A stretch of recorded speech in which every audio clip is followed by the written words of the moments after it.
They walk in that room, they become yours. And you got this energy inside your soul that says, I am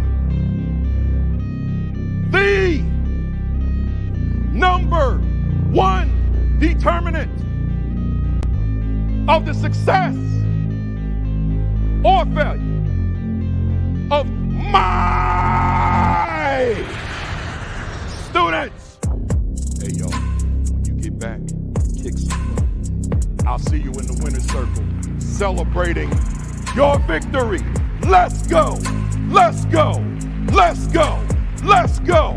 Let's go. Let's go. Let's go. Let's go. Let's go. Let's do this. Let's do this. Let's go. Let's go. Thank you, everybody. And we are live. Good morning. Good morning. Good morning. Good morning. Welcome to week 164 of the virtual AP Leadership Academy. Let me see who we got here today. We got Rodney Richardson in the building down there in Hampton, Virginia. We got Takesha High. We got Dr. Rachel. Man, she wrote the phonetics for me for her name, and I forgot. So I'm not, hey, Dr. Rachel, I'm not even going to mess it up. I'll have it right when we get together for the live stream, though. But we got Dr. Rachel in Maryland this morning. We got Marsha Poe in the building out there in San Diego. We got good morning from Virginia, CC. I got to highlight this one.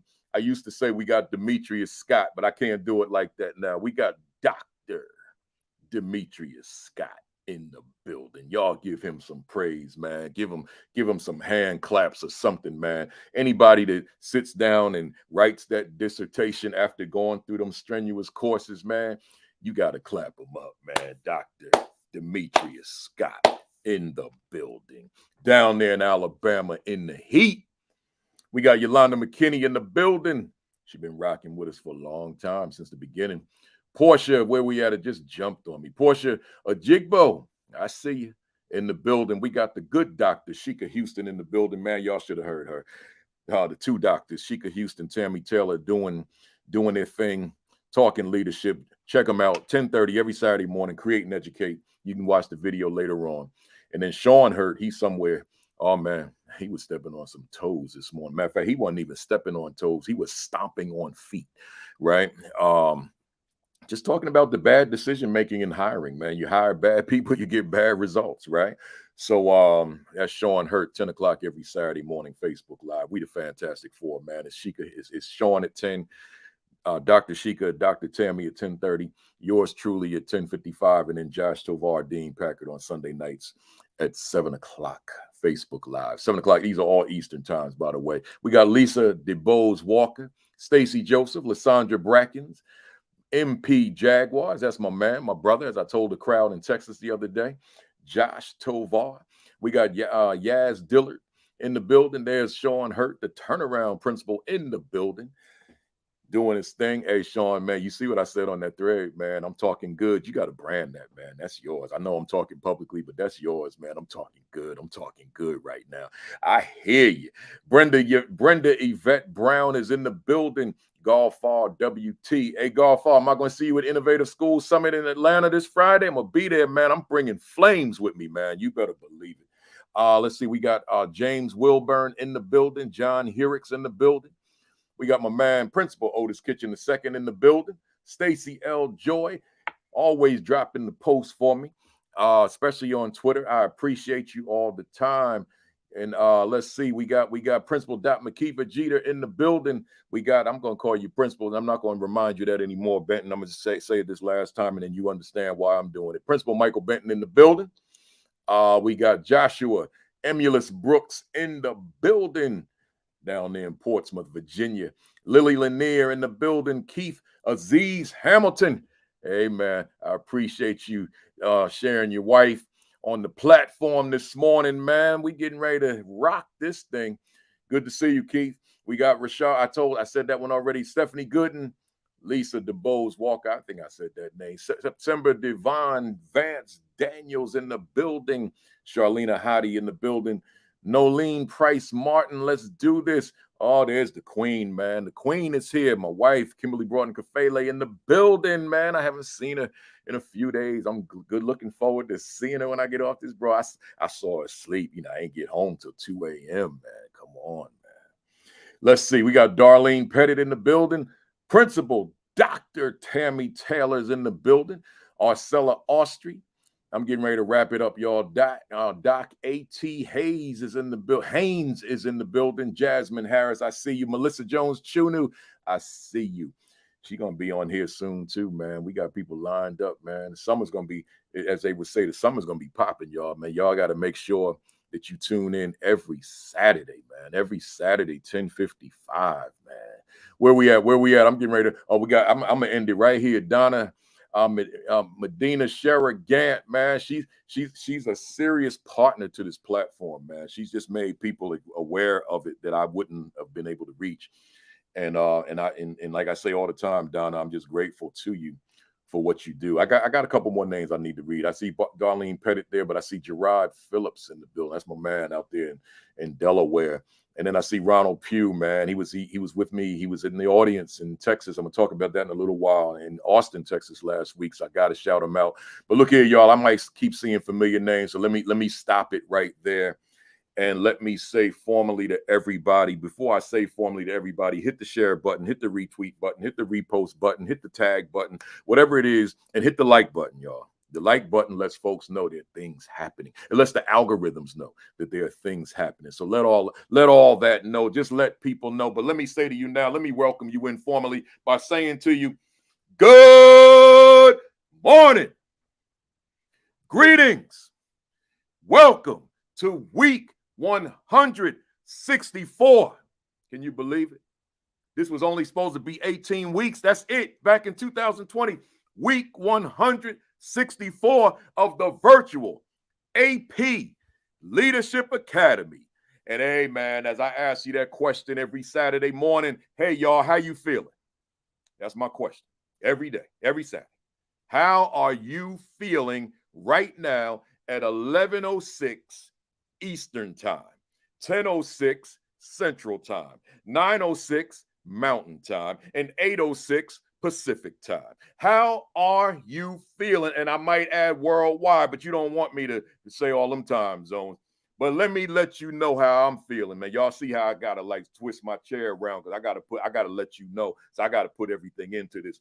You want to know how I'm feeling? You want to know how I'm feeling? Really? I'm on fire! Woo! Oh, I had to get that out, man. Oh, man. What a week. Hey, Keith Aziz Hamilton, I know you saying Kafele bugging.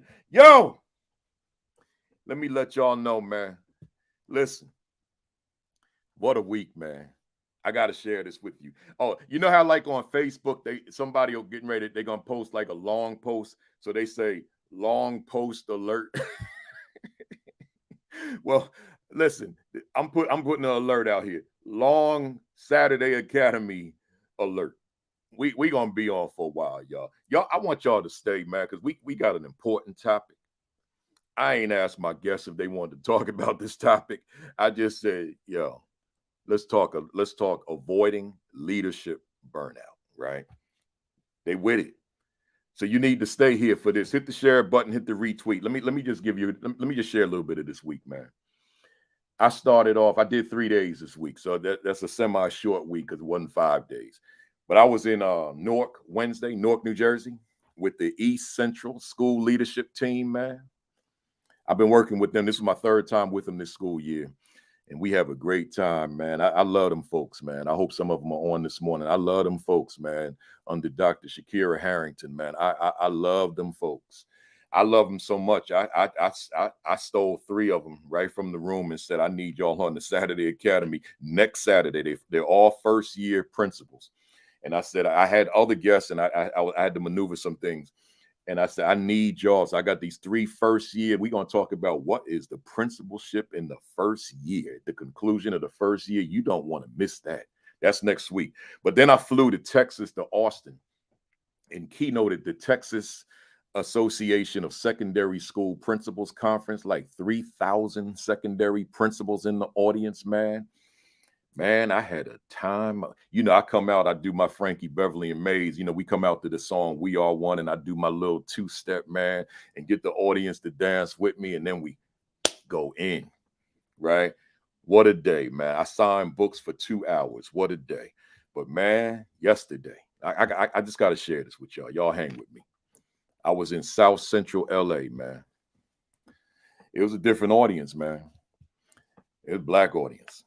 It's a little because, you know, when I talk to educators all day, so a lot of times, you know, I'm talking to educators, it's diverse or it's predominantly white, whatever it is, because, you know, based on the numbers.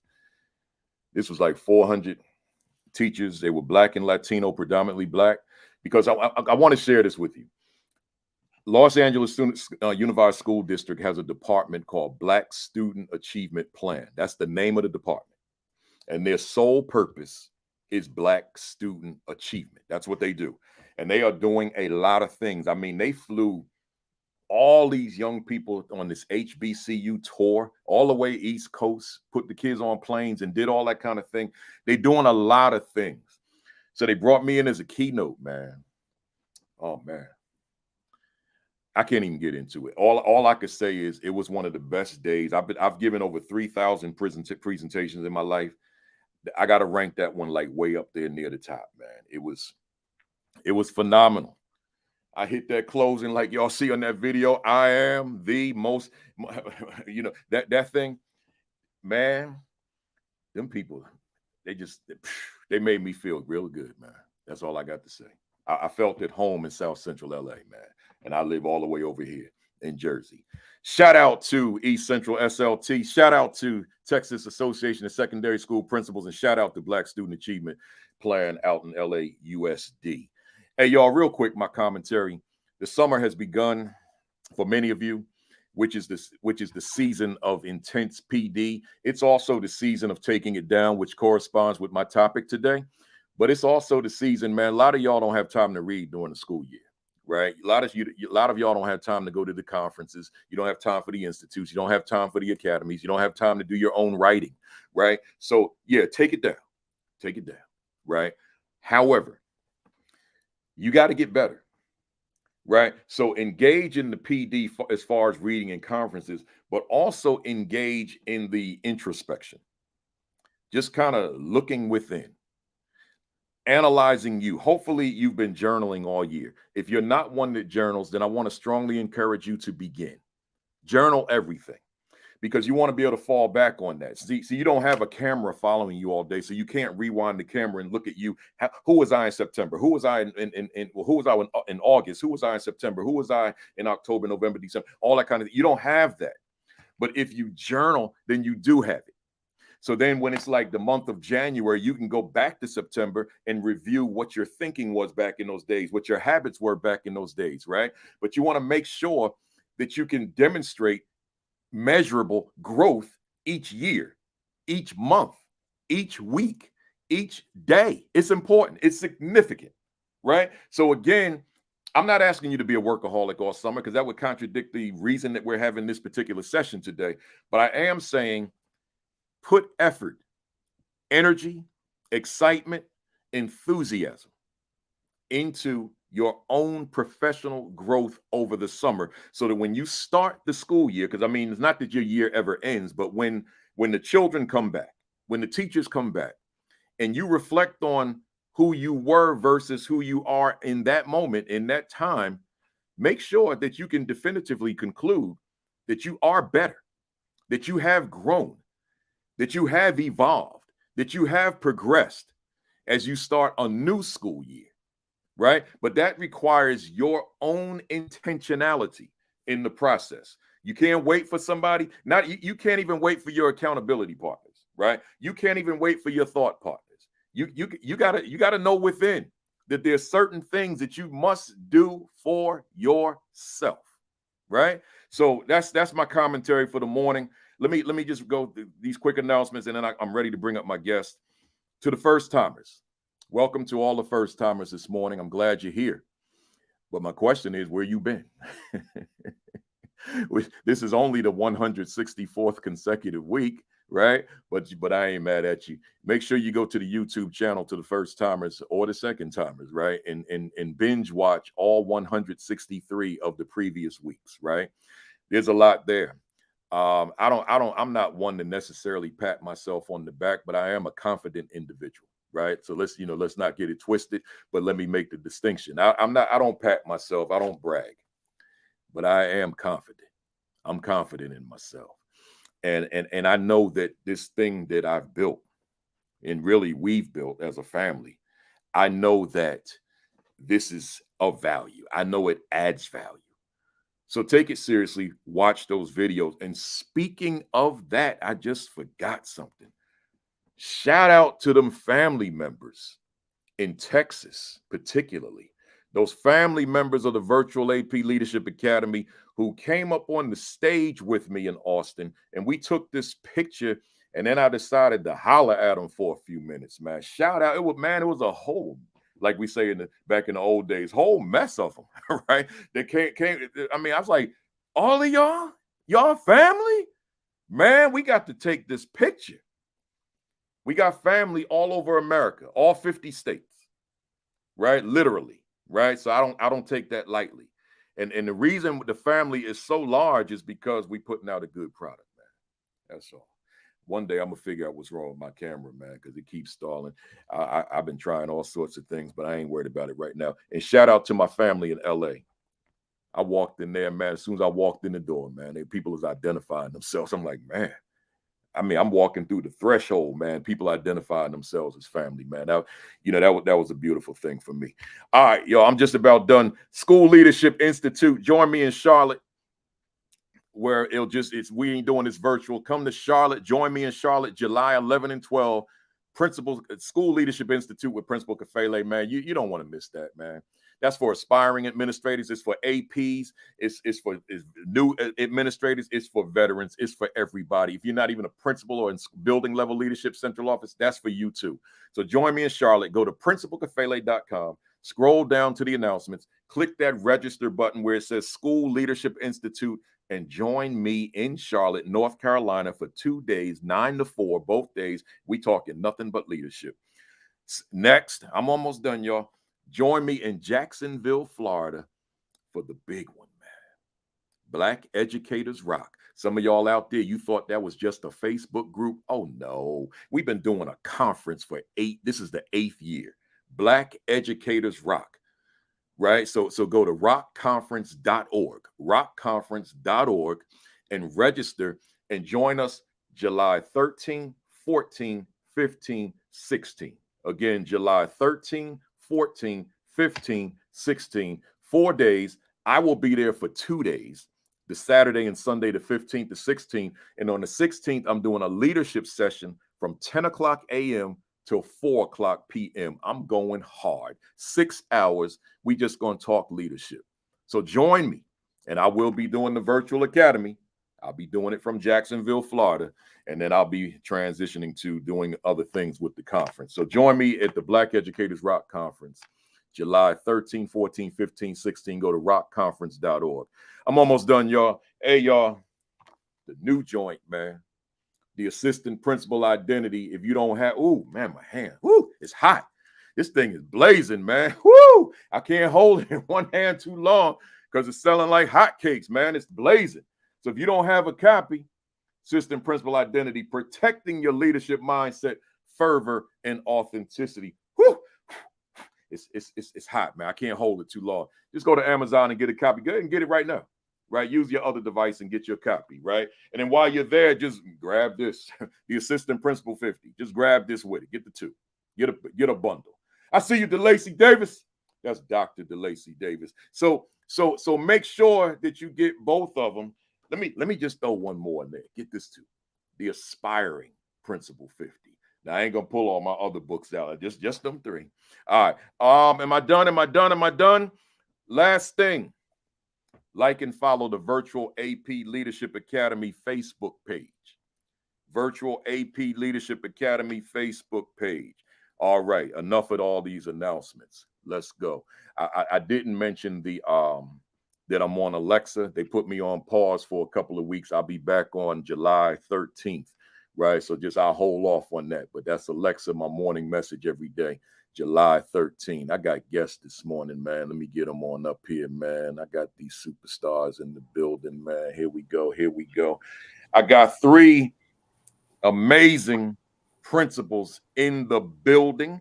I got principal. Let me go in the order. Well, you got the names. So I don't have to go in order. I got Principal Genique Flournoy Hamilton. I got Principal Alicia Fields, and I got Principal Danielle West. Now let me see if I don't mess this up. Augustine. I did that right? Yep, that's it. Wrote it, but you know how you write it, but then it's not in front of you anymore. It's like somewhere buried in all this paper, right? Hey, y'all, good to see you. Good to see you. Glad you're here. Yes, good to be here. Good to be here. Yes, ma'am, and ma'am. Let me read your bios. Y'all welcome my guests here, man. They bringing some stuff, man. You know, I don't bring just anybody on here, folks. I bring some folks that's gonna add some value to your lives, right? DeLacy said, "Hey, Danny." Right. Here we go. I got Alicia Fields in the building. Currently the principal of Petersburg High School in Petersburg, Virginia. You're going to hear that in her accent when she starts talking, man. She don't sound like she from Jersey, right? No, I don't. The other 2 from Jersey. She don't sound like she from Jersey, y'all, right? So Petersburg High School in Petersburg, Virginia. Principal Fields has been in education for 33 years, 12 years as a classroom teacher, 6 years as an assistant principal, 15 years as a principal. I think that means she knows something about principal leadership, assistant principal leadership, and the classroom. She spent all her educational career in the Petersburg City Public School District. During her 21 years as an administrator, she spent 3 years as a principal of an alternative school. That was her most prideful work. So when the statement is made, I choose to stay. That's my man, Principal Thomas L. Me and Danielle were just talking about him. I truly believe that young people need consistent educators who will show up for them. Yeah, he coined that one, man. Oh, the whole world using it.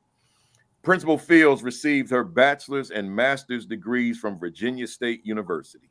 She's received several instructional leadership awards. Under her leadership, the school has met state accreditation standards. Her hobbies include exercising, bike riding, and dancing.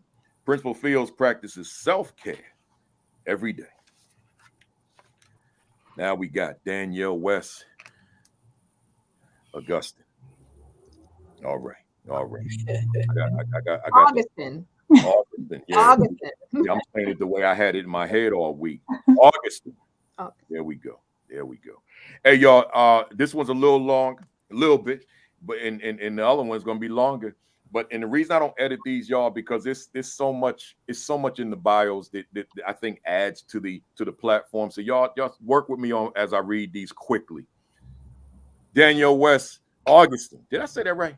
Yes, that time you did. Yep. Is a visionary with 20 years of experience in the field of education. As the CEO of the Queen City Academy Charter School, West Augustine is responsible for carrying out the district and school goals to increase the academic achievement of students and ensure organizational excellence. Her passion for student success and staff development has led to the remarkable academic results. Under West Augustine's leadership, Queen City Academy Charter School was identified as a Tier 1 charter school by the New Jersey Department of Education. Her tenure has also experienced school-wide increases on state assessments, student acceptance into independent, charter, and private secondary schools by more than 10%, and scholars have earned year over year more than $800,000 in scholarships.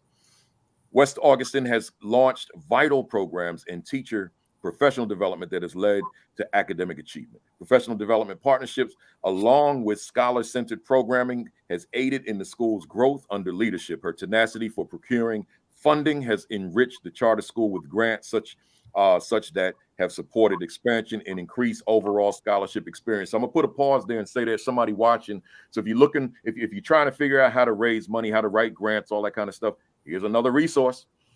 During her tenure at the Queen City Academy Charter School, she oversaw the school's expansion, which increased scholar enrollment in grades kindergarten through third, and most recently led the school's expansion to serve scholars from elementary to grade 12. Go get the one from Google. Mute yourself. She managed the school's renovation project from bidding to completion in order to accommodate the school's expansion, and is currently leading the school through the development of a new facility and scaling the organization to serve more scholars in Union County. I got to come down and see that too. I messed myself up again. West Augustine holds a Bachelor of Science degree in Human Services from Lincoln University and a Master's in Arts and Education Leadership degree from St. Peter's College here in Jersey City. As an educator and lifelong learner, her mission is to advocate for and empower the youth and the families under her charge. She's an esteemed member of Alpha Kappa Alpha Sorority and the Incorporated and the National Sorority of Phi Delta Kappa. Currently, she serves on several boards, one of which is the New Jersey Public Charter Schools Association, where she is the board chair. And one more, y'all. Genique Flournoy Hamilton is a compassionate educator committed to serving youth from the city of Newark. Principal Hamilton is a product of Newark Public Schools. She attended and graduated from Camden Middle School and University High School in Newark, New Jersey.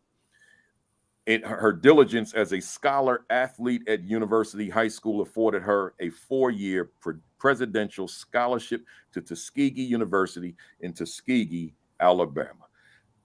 While attending Tuskegee, Principal Hamilton was honored as a Gates Millennium Scholar, Pi Sigma Alpha Honor Society member, United Negro College Fund Scholar, and 2-time Tuskegee University's Scholar Athlete of the Year.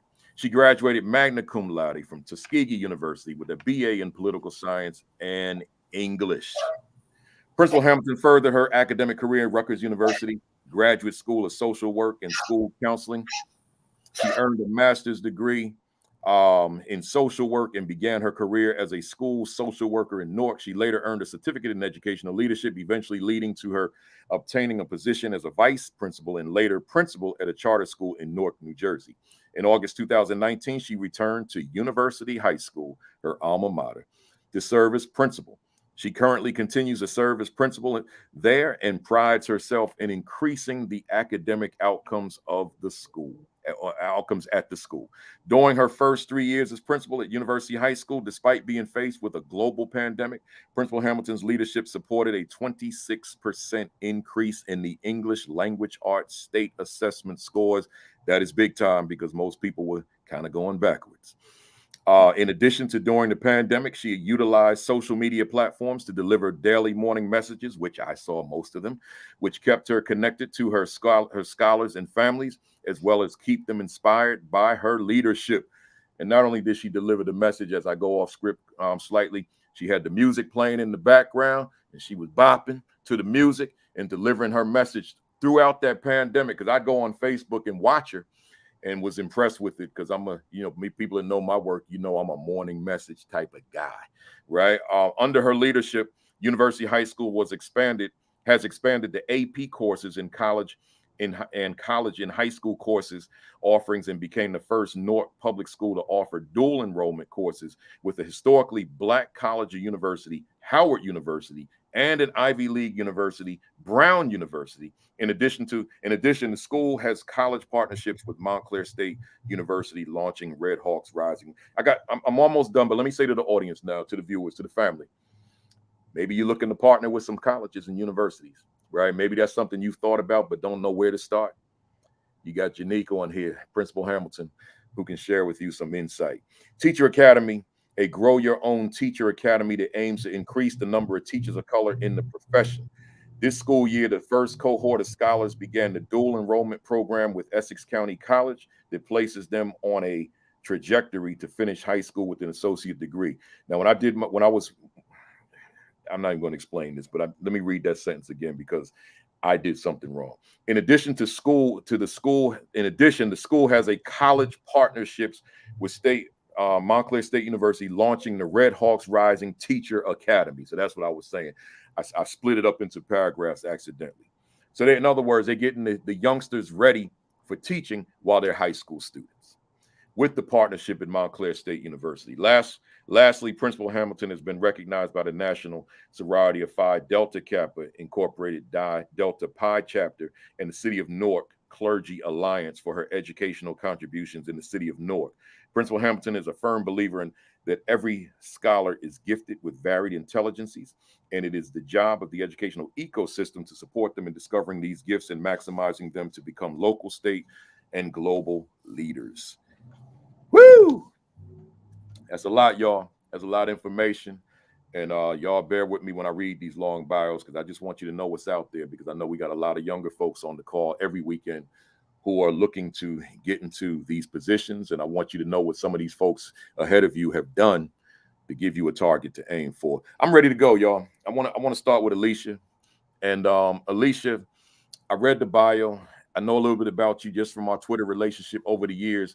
And I want you to tell us, as an educational leader, who is Alicia Fields? But within your answer, I want you to talk to us about some of those areas of your leadership that you are particularly passionate about. Well, I am a principal that really enjoys building relationships with everybody that I serve. And it's so important that those relationships foster, especially with the students that I serve. And then, of course, the teachers that I teach. I knew I wanted to be an educator when I was 10 years old. I knew I wanted to be a teacher because I wanted to give my students that I serve, or everybody that I serve, what was given to me. And so I have that passion and that drive to go every day to try to change every day better than it was before, and working with our young people and our teachers. So the pride that I have in being a leader is to make sure people are better than when they came, whether it's a teacher, making them better, giving them the tools that they need to be in the classroom, because if they're better, they're going to make our students better. And then our students, seeing them come in, but yet you see that final product, that 12th grade year, you see how they have grown and become young men and young women, and they're ready to go on to be to college or the world of work or the military. Our job is to find out what they want to do, and then in between, put those things into place to make sure it happens. And school is more than about academics. It's exposing those students to the opportunities and the experiences so they can start formulating their own ideas of what they want to become. So I take pride in the whole gamut, not just making our students better, but making our whole community better, because that's what it takes to make sure that our school moves forward. And you all don't mind, we go on first name. Alicia, you know, one of the things that you said right at the start was making them better than they were when they came in. And I just want to highlight that, because I think that all of us, in terms of all our family that's viewing this morning, should have that same intentionality, that you coming to me, you know, to use that equity word, you're coming to me as you are, right? So I'm going to meet you where you are. But my intent, my goal, my objective is to send you out of here better than you were. Receive that, somebody. You know, Danielle, I want to ask you the same question. I think we have a sense of who you are now through the bio. We don't know your totality, but we have a sense of who you are. But as educational leader, who is Principal Danielle West Augustine? And talk about some of those points that you deem, some of those points that you're most passionate about within your leadership. It definitely is creating access, and not just access for our scholars, but access for our families as well. Education can't exist in a silo. And so I realized very early on that we can focus all we want to on increasing test scores, but if we didn't run social and emotional programming alongside of that, we were going to be missing a big mark for our students. I never forget the first year I actually became the director here. We had really high expectations around what student uniforms, student behavior in the hallways, and a student was out of uniform. And that parent was upset that she got a phone call because the student was out of uniform. Fast forward to the end of the school year, that parent said, this was one of the best school years we've ever had. And their family had been here for a little while. She said, because we had so many so much programming for scholars. She said, I didn't know how it was going to start off because I was getting a call about uniforms. Yeah. But then in the end, when those social programs, but yet the focus was on high expectations, yet we were meeting kids where they were by making sure that they had programming to go alongside of that. So whether that was something as simplistic as a school dance, or it was something a little bit more that we were taking them out and we were having mentoring programs, those things all are part of education. Just last Saturday, we ran a male mentoring conference. And in that male mentoring conference, we had about 8 different breakout sessions. But the real key to that was there are no women in that room. And in 2013, I said, I know we need to run programming for both our men and our women, or our young men and young women at our school. But I wanted it to be a safe space affinity group for each, the young men and young women. And I vowed that I would never walk into the space where young men were learning from men. One, I'm not a man, so I couldn't teach them. But most importantly, they needed to have a safe space. And so I think in my own, if I were to describe myself for how I view education, it is that it cannot exist in a silo. It really is about community impact and family impact just as much as it is about impacting that scholar that's sitting right there in your seat, because we need to start breaking generational curses. But the only way we break generational curses is if we speak to our kids and we focus on our students and our families, to really help the family. You can't help a kid and then send them back to a family that you haven't helped. And you know, a couple of things real quick before I go to Genique. That phone call you made, I know probably a whole lot of parents would be upset about that call, right? But as leader, and I'm repeating this only because I know who's watching. I know there's a lot of folks in here who are new to this, or folks who are not even in the positions yet. That call, you want to nip this in the bud from the outset, instead of letting it fester and others seeing the same thing. Let me nip this in the bud so that I can put this whole uniform thing in my rear view mirror, so that now I can focus on the things that matter most. But then as I look at DeLacy's name here and I put him on the screen, and I know he was there, and I know I was invited to be there, but I couldn't be there. But what you said makes so much sense, because sometimes there's certain conversations that everybody can't be a part of, right? Sometimes, you know, it's just like when I had the young women's empowerment program at my school. I didn't go to those sessions. I didn't belong in the room. But every now and then, my girls insisted, my young women insisted that I come in. So I think I showed up. Out of those 6 years I was at North Tech, I think I walked in 2 times, right? Because they just kept, you gotta come here, you know. So just as a courtesy to them. But outside of that, I just didn't feel it was my place. But for our young men's, same logic, right? So I understand that completely, because there's certain things that as men we just can't talk about with our women's staff in the room. They're not going to be as comfortable in those very sensitive conversations. So with that, let me go right to Genique with the same question. Genique, as Principal Hamilton, like we got a sense of you, but like, who are you? And talk to us about some of those things about that you're passionate about as it relates to your leadership practices. Good morning, everyone. I think first, the first thing I'm passionate about are the young people we serve. I was just moved in a minute. I saw one of my current students comment in the chat right now. And I just want to shout him out. My man Terrell is one of my juniors at our school. And that means a lot to me, even that he tuned in this morning, right? And so for me as a leader, I'm a motivator of students. I am a relentless leader in creating a mindset of excellence, both for the educational leaders in our school and the scholars who we serve in the school. And that mindset of excellence drives everything. It drives how students come to school. It drives how staff come to school. It drives what we expect from the scholars that we serve. And it drives the outcomes that they essentially receive.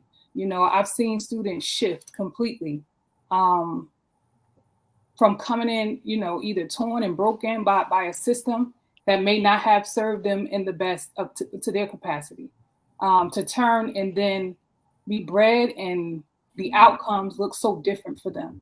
And I agree with Principal Danielle that the outcomes then impact their families. So you're not only just changing, my goal is not to just change what students are, but it's to impact our community. I'm a Newarker and I choose to serve in Newark because I love Newark, because Newark served me.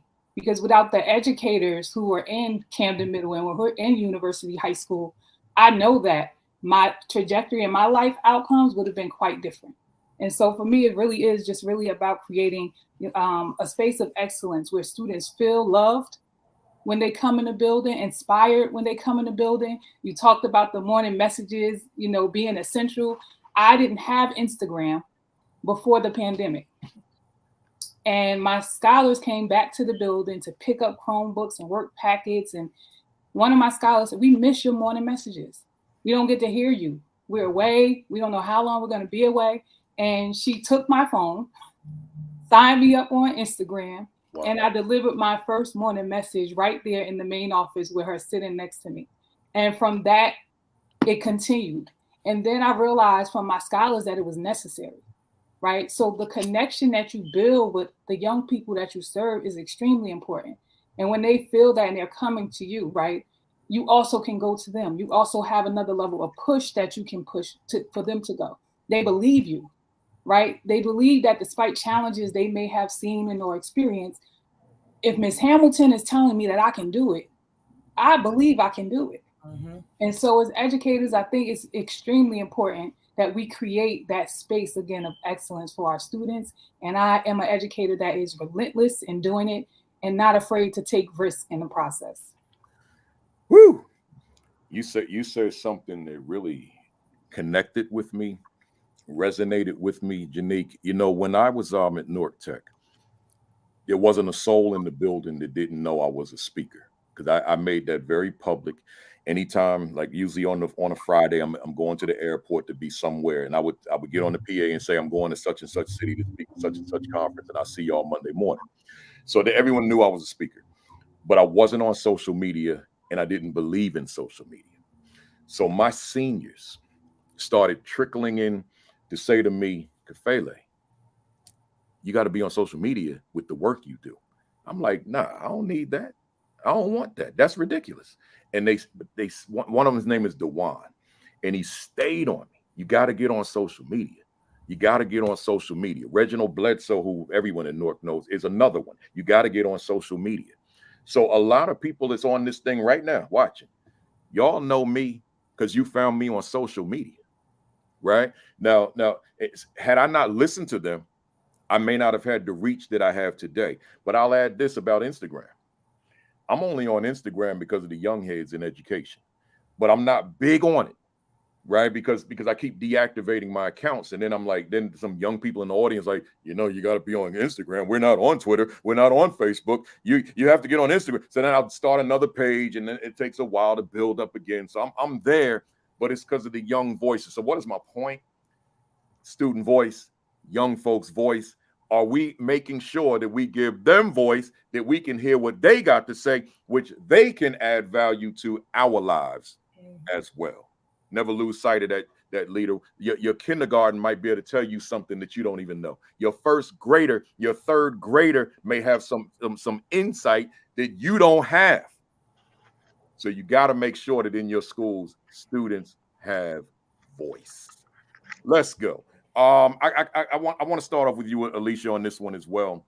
Alicia, as I travel, especially this year, principals all over this country, they're telling me that they're exhausted, they're frustrated, and in the private conversations, not the public ones, but the private ones, countless have told me, "I don't know how long I'm gonna stay in this. This is not what I signed up for. This is downright overwhelming." That's that little private during the break period or during the lunch period or the email or the inbox. Kafele, give me some motivation. This is not what I thought it was going to be. So my question to you, Alicia, on this day, June 17th, 2023, given the challenges, the obstacles, the pressures, the demands of school leadership, how are you, Alicia Fields, Principal Alicia Fields, how are you feeling right now. And what is it? What measures do you take to protect your physical, your mental, and your emotional well-being as a leader?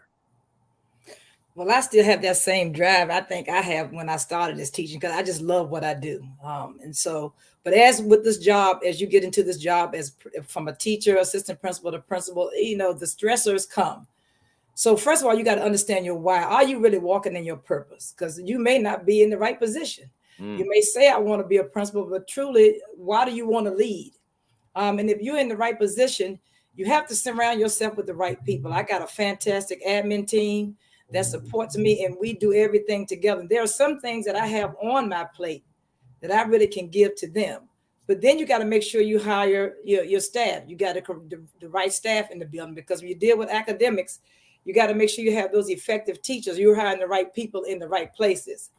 And I think my computer's okay. Now it's back. Yeah, so you want to make sure that you got the right people in the right places.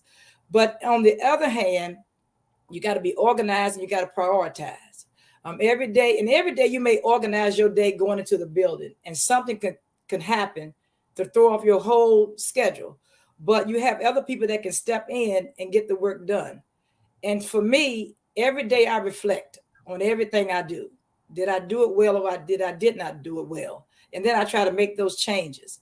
But every day you got to come home and you really have to decompress the day that you've been through, whether it's good, bad, or indifferent, because you don't want to go in the next day with that stress on you and try to go in and do your job the best that you can do. Because we give so much of ourselves, but sometimes we don't take time to take care of ourselves and pour into ourselves. So one thing I know, self-care is a big thing on my radar that I do for myself. I make sure I'm intentional about leaving the building at a certain time. Because when I first became a principal, you're so gung-ho, you're happy, you're trying to do everything correct, you're trying to put everything together. And I would go to work and stay long days and go to work on Saturdays too, getting the job done. But see, sometimes you got to realize it has to be a balance. It has to be a balance that you do your job well, but it has to be a balance that you have to take care of yourself, because you have to show up in the best version of yourself, because so many people are dependent on you when you show up. You got your teachers, your students, your staff, your community, your parents, and you really have to be there to be able to take care of them and to do your job effectively. So I do exercise on a regular basis, and some people may not exercise, but sometimes they come home, listen to music just to decompress that day, and just to say, okay, I'm ready to go back and do it the next day. And I take pride in exercising because it makes me get the energy that I need to be able to go in there and be with my young people. I'm a high school principal, and so I have to be able to have that energy because they're coming with that energy. I can't come in there just moping, going through the motions, because so many people are dependent on me. So the thing that I would give, the advice that I would give to any administrator out there, understanding your why and your purpose. Really, are you walking in your purpose, making sure that you're taking care of yourself, doing the right things, and show up and be the best version of yourself, because so many people are dependent on you. But I tell you, I've been in the school 30 years. I've been in this one school 30 years because I just love what I do. I love young people. I love seeing people grow. I love making a difference. I love bringing my knowledge to the table and helping people grow, and even including my admin. I ask them all the time, think like a principal in assistant principal's position. Yeah. Because you got to be ready. You can't wait to get ready when you're in the position. You got to be ready before you go to the position. So in my delegating some of the things that I have, so they'll learn some of the principal roles. Some things I'm going to have to keep myself, but there are some things that I give to them so they can get a taste of what it is to be a principal. So those are the things that I do to kind of keep myself grounded and keep from being burnt out. Yes, the days get longer and you come up against a lot of oppositions. You get new leaderships, division leadership. They come in with their new mission and vision. So what I do as a principal, find out how that mission and vision feeds into what I do in my building. Because even though they may come with the mission and vision for the division, I'm the only one that knows how it's going to work into that culture and climate that I have in my building, and surrounding myself with the right people on my team. And that's how I've been to sustain it for so long, is putting those things in place. I love it. And before I go to Danielle, I just want to, going back to Genique and talking about social media, and I'm aware of your workout videos. I've seen many of them, but Yolanda McKinney just referenced it, and I found that to be amazing because she's from Little Rock, Arkansas. So your reach is going beyond your immediate vicinity. It's you got people checking you out, and she's saying she work out and posts just about every day. So she's checking you out from Arkansas, right? From Little Rock. So I'm going to talk to you. I'm going to bring that up a little bit later in our conversation, in terms of why you why you engage in those workouts the way you do. But I'm not going to do it right now. I want to go to Danielle, and Danielle, same question. How do you go about protecting your physical, your mental, emotional well-being within your leadership capacity? First, it just starts off with a place and space of peace. And for me, that is led by faith. I could not sit here and do this without faith. I can't tell you how many times I've been on my knees in my office. I've walked our building, and I'm a person of faith. So I've walked our building. I've prayed over our building because I have always just led with faith, because I know that when you are functioning in your gifts, God makes room for you, right? God makes room for your gifts. So that has been the first place that I start. But also realizing that I need to take care of myself. I think over the last 4 years, it has become more apparent to me, because I used to be that person. I still am a little bit, that will come in on a Saturday, that will stay at work until 9-10 o'clock at night. It was home to me, but I never felt exhausted because I was functioning in my gift. Now being a new mom, or relatively new mom, my son is 4. I am learning that balance. I have to balance a little more, because I don't want to miss out on precious moments of his life. And I don't want him to feel like mom was always at work. And I only can do everything because I have a great support system. We have a great leadership team here at our school. We have great teachers. We have great families that really help to contribute and make sure everything gets done. But without a doubt, the main ingredient for me is faith and prayer, to help really lead and help me make decisions. Before I make really big decisions for our organization, for myself professionally, I pray about it. I ask God for his guidance. And I think sometimes there are many people doing this, but we don't hear it, because I know a lot of times we try to separate the two. But sometimes you can't separate the two. Not sometimes. I don't believe you can separate the two, right? You have to have a center. You are grounded somewhere. And that center for me has been my faith. I'm with you. I can't separate them either.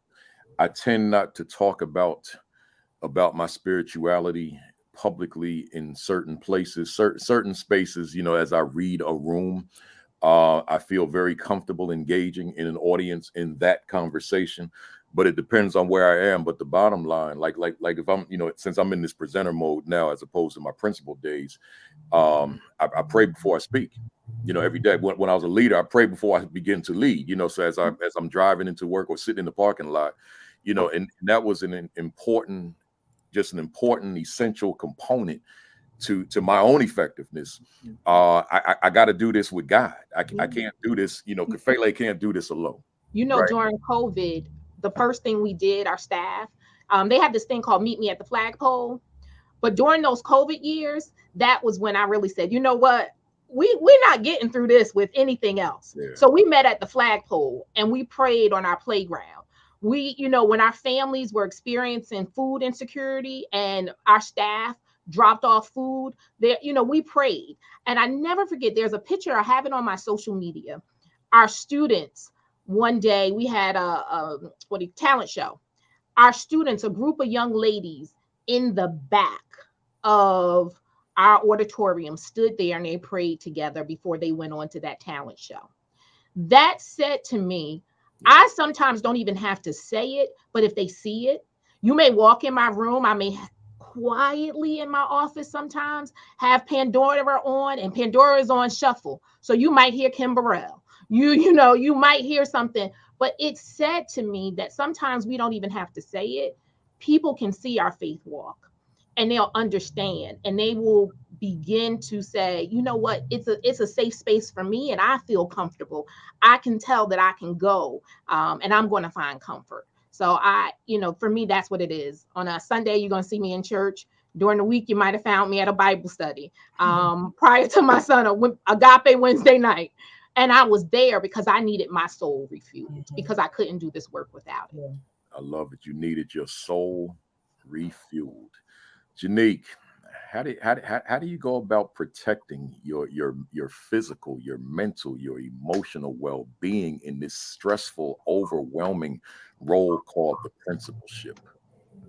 So first, you mentioned someone that's extremely important to me and helps me find balance in every way possible. And that's my husband, who's on here, Mr. Hamilton. I think it centers around the support system. And there's a support system that I have both within my school community and a support system that I have outside of my school community. So for me, the important piece is it starts with my family, my circle of friends. Many of my colleagues have become my family.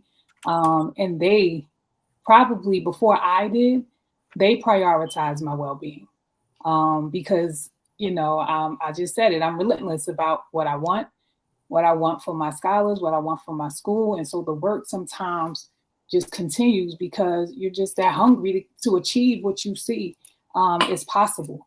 And so, again, thanks to my husband, my friends, family, who helped me create balance, who helped support the role. I'm a mother of two. I told you this morning, I was coming from my son's soccer game at 9:00 because that's when he plays on Saturday and nothing can get in the way of that.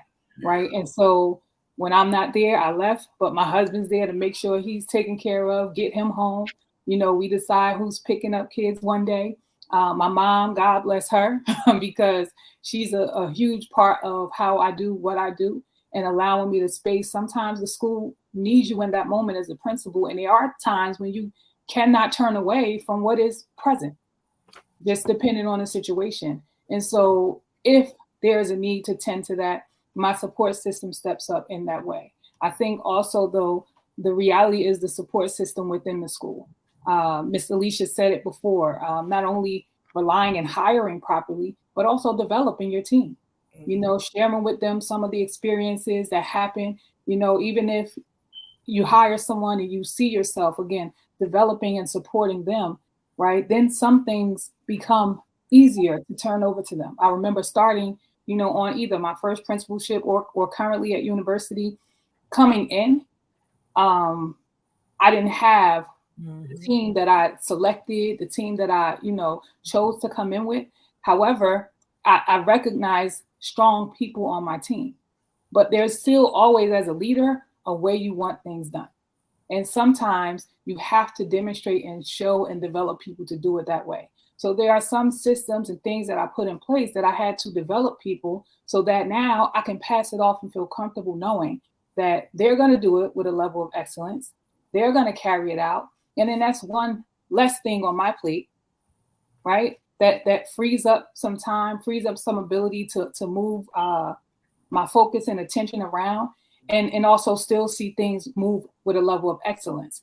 Yeah. I think the other piece is really taking time to really count the wins. A few of my mentors over time have shared that, I'm an athlete. You heard that in my bio, right? I'm an athlete. So for me, it's like, let's go get it. I'm competitive. I don't mind competing and I like to push, but I continue to move the bar too. And so what I have learned over time sometimes is also to count the wins and allow that to sit in and sink in, right? Sometimes as leaders, we want to just continue to push and see things get better and better and better and better and better. And that's a natural niche, I think, and why we're in leadership. However, sometimes I think you do have to just sit back, count the successes and allow those successes to marinate into what's happening, right? And then, allow your team to feel it, allow them to feel the level of success that you all have created together, and not continue to build and put additional things on the plate. And I think, I don't think that's always the practice. I have learned to do that. I did not come in doing that. So for all of the aspiring leaders, I will say that, our eyes and our mission is so big and we want so much because we're passionate educators. But sometimes, again, just slow down and count the wins and allow things also to happen organically, because I strongly believe things fall in place because of the work that you do to make it happen. Love it. Love it. To the viewers out there, the reason I would ask this question, what measures are you taking to protect your physical, mental, and emotional well-being, is because I want you to consider the same question. I got the mirror up, and I want you to just look at yourselves and ask yourself, what am I doing to maintain my own physical well-being? Because if you're not physically fit, you're probably not going to be an asset to your school anyway, because you won't be there. You'll be sick. You'll be ailing. You'll be hurting. What am I doing to protect my mental well-being? That's significantly important. And speaking just for Black men, if I can, there was a time not too long ago that was taboo for us to even have a conversation about, let alone to seek out help, whether it be help from a friend, help from family, help from a professional. That's just something as Black men we had no interest in whatsoever. But now that the taboo has somewhat been lifted, when one needs the help, when one needs the assistance, when one needs the support, then one must seek it out. And then your emotional well-being. With that word, I'm using this word protect. What are you doing to protect it, to safeguard it, right? So that you can be who you need to be at an optimal level for your students, your staff, the parents, and even the community. I got the mirror out. It's for y'all. What are you doing? Or are you in that situation and maybe you saying, you preaching at me right now? I need to do something, right? Well, then take heed. Let's go. I want to stay with you, Genique. Genique, principal leadership. As you know, it is so rewarding. It is so self-fulfilling. But I am convinced, and you may not share in my conviction, but I am convinced that principal leadership is not for everyone. I'm convinced of that. There's some people, I don't care how much training and exposure you give them, they're not wired for this. My question to you, however, as I'm slowly transitioning into avoiding burnout, I'm not there yet. I told y'all long session alert. Y'all hang with us today. Genique, what is it about you? And I'm speaking specifically to you. What is it about you that principal leadership is for you? It's a great question. I think I breathe it. I'm gonna do a long response alert. Okay, so when leaving Tuskegee, I was actually headed to law school. I had a full ride to Columbia Law School, right? And I'm on my way to law school. I actually spent the summer in Minnesota, interning with the Chief Justice, and just really, this is where I'm going. We were observing a court hearing, and it was a young girl in the courtroom who maybe 5 or 6 years old. And I looked into her eyes for a minute as she's experiencing all of this. And for me, something changed in me in that moment where I said, I need to serve children, right? I need to serve children. And I went home and had a conversation. I went home after the summer experience, had a conversation with my mom and said, I need to serve children. I need to impact the lives of children. And so for me, education, being for me and being a principal, particularly one, I think starts with that understanding and desire. Like why are you here? And if you can't see at the center of it all, that there are these young people whose lives you impact directly, I think it starts there. You say it all the time. I am the number one determinant of success or failure. And I say that to my staff. These are my children because I have that large of an impact on them. So I think it starts there. If it's not in your belly to really impact the lives of young people, then that's the issue right there. That would tell me right there that this is not for me. Secondly, if you don't wake up, I wake up and I walk into the building, even on the days where I am tired. We are talking about this, and we're talking about avoiding burnout. But I'm sure every leader on this call has had moments where they have been tired, and hopefully have avoided burnout or even experienced burnout. But there is something about understanding your role in that building as the principal, that even on days when it is heavy, when I walk into that building, there's life, there's purpose. And I understand that although this still exists, I am here to serve and I am here to lead. And it's not easy to do every day. But do you understand that my team and our as a team this year, we started our year reading The Energy Bus. You know, and I just, you know, that was a way for me to, I had a team, some who were newer leaders, to help understand the impact you have as the principal on that building. And so you have to be prepared to really understand that you are the number one determinant. And while we want everyone within our school,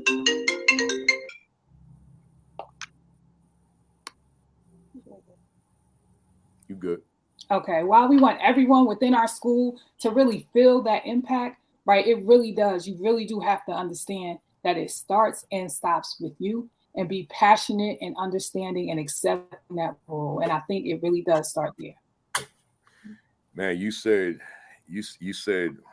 those days when you're tired, you walk in there and you said there's life, there's purpose, and we're here to serve. And see, that's it right there. And that really resonated with me, that I had to write it down.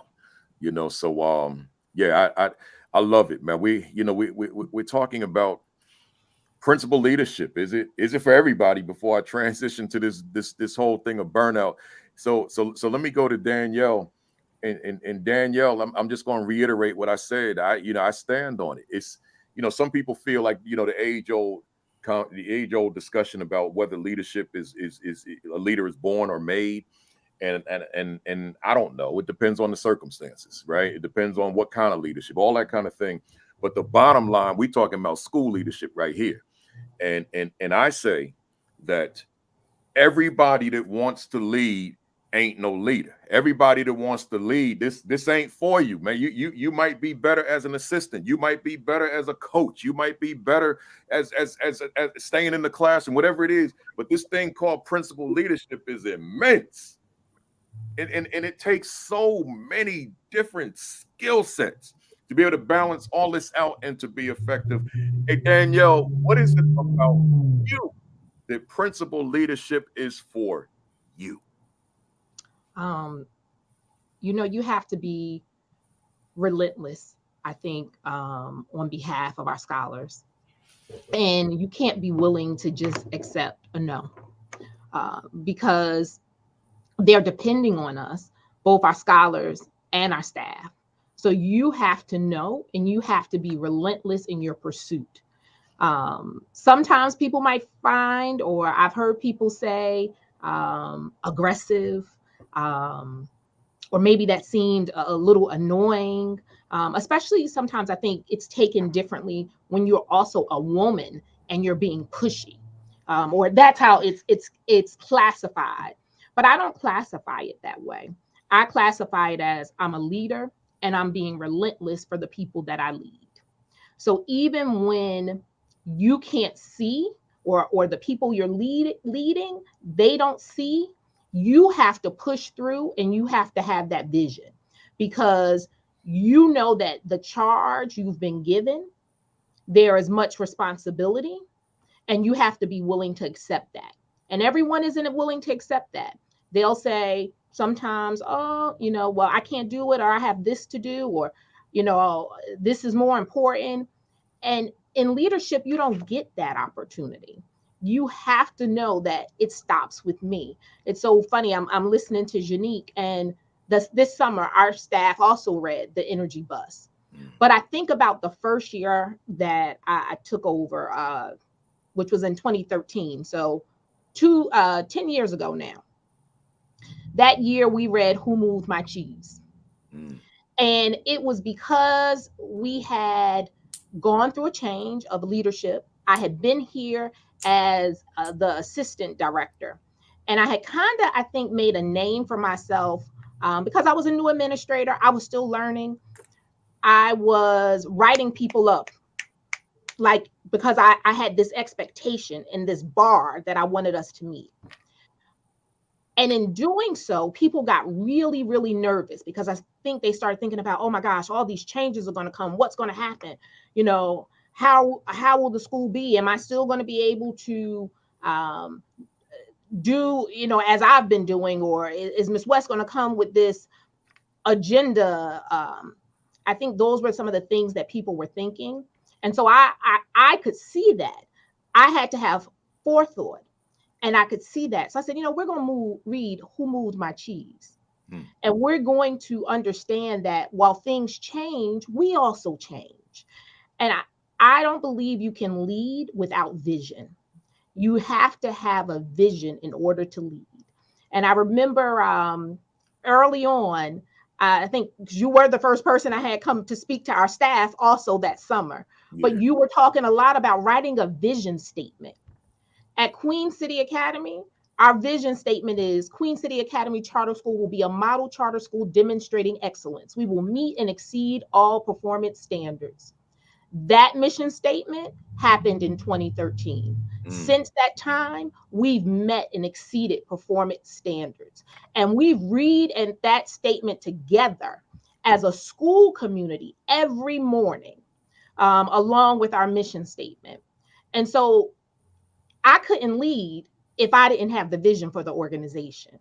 We wouldn't be successful if I didn't have a clear vision. And so you have to, in leading, have vision in order to lead. And especially to do this work as a principal and lead students, staff, and families, you got to have vision. You know, those without vision, you'll perish. One of my favorite quotes comes from Hubbub. Like, it basically is, write the vision and make it plain. You have to have vision. You can't do this work without a plan, without the vision of where you're taking people. And you know, Alicia, before I come to you, let me just stay here with Danielle for a second. You know, Danielle and all of us, but particularly to the family out there. And you know, I know this definitively. I've been blessed to be able to do the work that I do and travel the way I travel, and I get to see things that I think the average person doesn't see unless they do the same work I do, because folks are just not going to be in that volume of schools and school districts. So with that being said, I know definitively that there are a plethora of schools that have no stated mission, that have no stated vision. They just, and my conclusion to them when I learned this is that, well, then you are just a school that exists, because the mission defines what you're about and the vision defines where you're going. So if the mission doesn't exist and the vision doesn't exist, then I say to them, that means your school ain't about nothing and it ain't going nowhere, right? So that becomes, and I say it that bluntly, that's our starting point. Y'all ain't about nothing, right? Because you have no mission to define you. So and that vision, that mission and vision doesn't come to life until everybody knows it and they can recite it, because it's recited every day, and now we walk in it. But if it doesn't exist, I'm hollering at the people watching right now, my family out here in the virtual AP Leadership Academy world out there. If you're in a school right now, even if you're assistant principal, and there's no mission there, there's no vision there, you're in a place that ain't about nothing and ain't going nowhere. You got to correct that, and you got to correct it right away.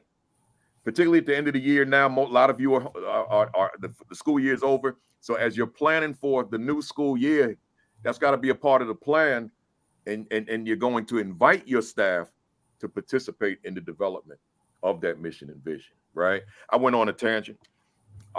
because that word vision is just so triggering for me because of what I see. Hey, Alicia, what is it about you that principal leadership is for you? Impacting the people that you serve. I was a leader when I was a teacher, but I was only impacting those students that I served. So I wanted to do more. So I said, well, I can do more as an assistant principal. So I impacted in that leadership role. But as a principal, you get to impact so many. You get to change the trajectory of a student in so many ways, in providing them with the experiences and the resources, and also being able to serve and help your staff become better. And then having that vision. Where do I want my students to be? Where do I want my school to be? Where do I want my staff to be? And putting those things in place, like you said, everybody can't be a leader.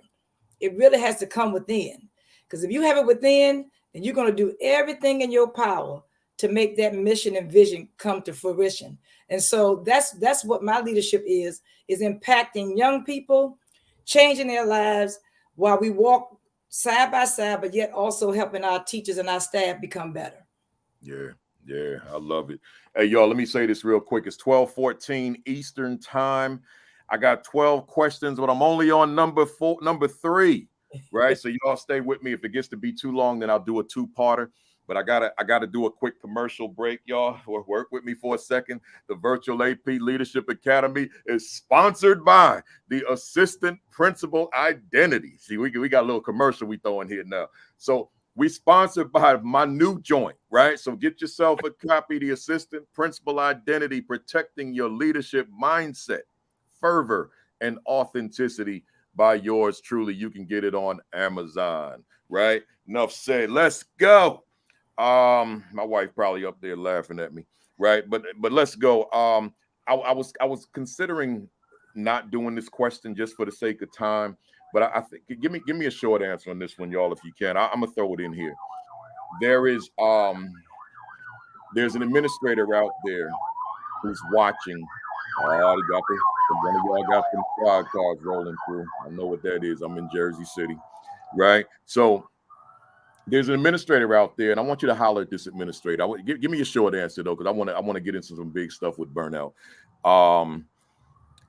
What advice would you have for an administrator out there right now as to how they would go about assessing whether or not school leadership, and particularly principal leadership, is in fact for them? How might they assess themselves? How might they measure themselves as to whether or not this is really consistent or compatible with who I am as a person? Let me just I started with Genique on this one, so let me just go right to Genique on that question as well. Unmute yourself. I think it's easy said, and I'm going to rely on what you said earlier. Are you ready to be the number one determinant of the success and or failure of your school, of the scholars in your school, of the staff in your school? And if you cannot answer yes to that, then this is not for you. There you go. Love it. Love it. Let me go right to Danielle. I ditto that. What Genique said, you have to be ready to accept full responsibility for everybody that you're leading under your charge. And you got to live this, right? You have to wake up in the morning wanting to do this work, right? It has to be really a part of who you are. And you'll find that even when you are not working, you're still doing something that's related to the work. I was walking in Summit last summer. I'm walking down Springfield Avenue. There's a new virtual reality center that came there. We have a high school that is STEM-based early college program with Union County College. I walk in and find out a little bit about it. It's like a guy, he's at either Citi or Goldman Sachs that opened this space. We proceed to have some conversation. I turn around. We then have a Zoom a little while later. We now have a partnership where our students go there free. Once a week, they do robotics. They do virtual VR. They sat in and were a focus group for Bank of America because they want to figure out how to make how to make banking through social media and the like more appealing to young people. So they were some of their focus groups students. That was on a day that I was out shopping and I was having lunch, right? But it's because my school is an extension of myself. You can't separate the two. So if you're a principal or a new administrator looking to be a principal, just know you have to live this thing. You can't separate the two. Just like I can't separate my faith from the work I do, you have to live this. And if you don't live it and you don't see it in that regard, then this work just may not be for you.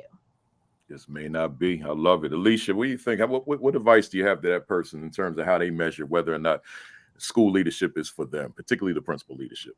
Well, I concur with the two young ladies that said their statements, but if you're not really going to give 100% behind the word principal, then the job is not for you, because it's more than just a title. Would you be working as a principal if you didn't have the title? So it's more than just a title. You really got to dig in and, just like they said, live and breathe it every day. You may wake up at 2 o'clock trying to find a way to make things better for a student, teacher, parent, or somebody in the community, because that's what it takes. It's not a 9-to-5 job. Matter of fact, there's no set hours to this job. If you're not willing to commit and really commit and know what you really try, what your outcomes are to make people better, whether it is teacher or student. If you're not committed to this, then this job is not for you, because it's more than a title. I can clearly say I'm the principal, but what my work stands for is what I do behind the title of a principal. And so that's what it takes.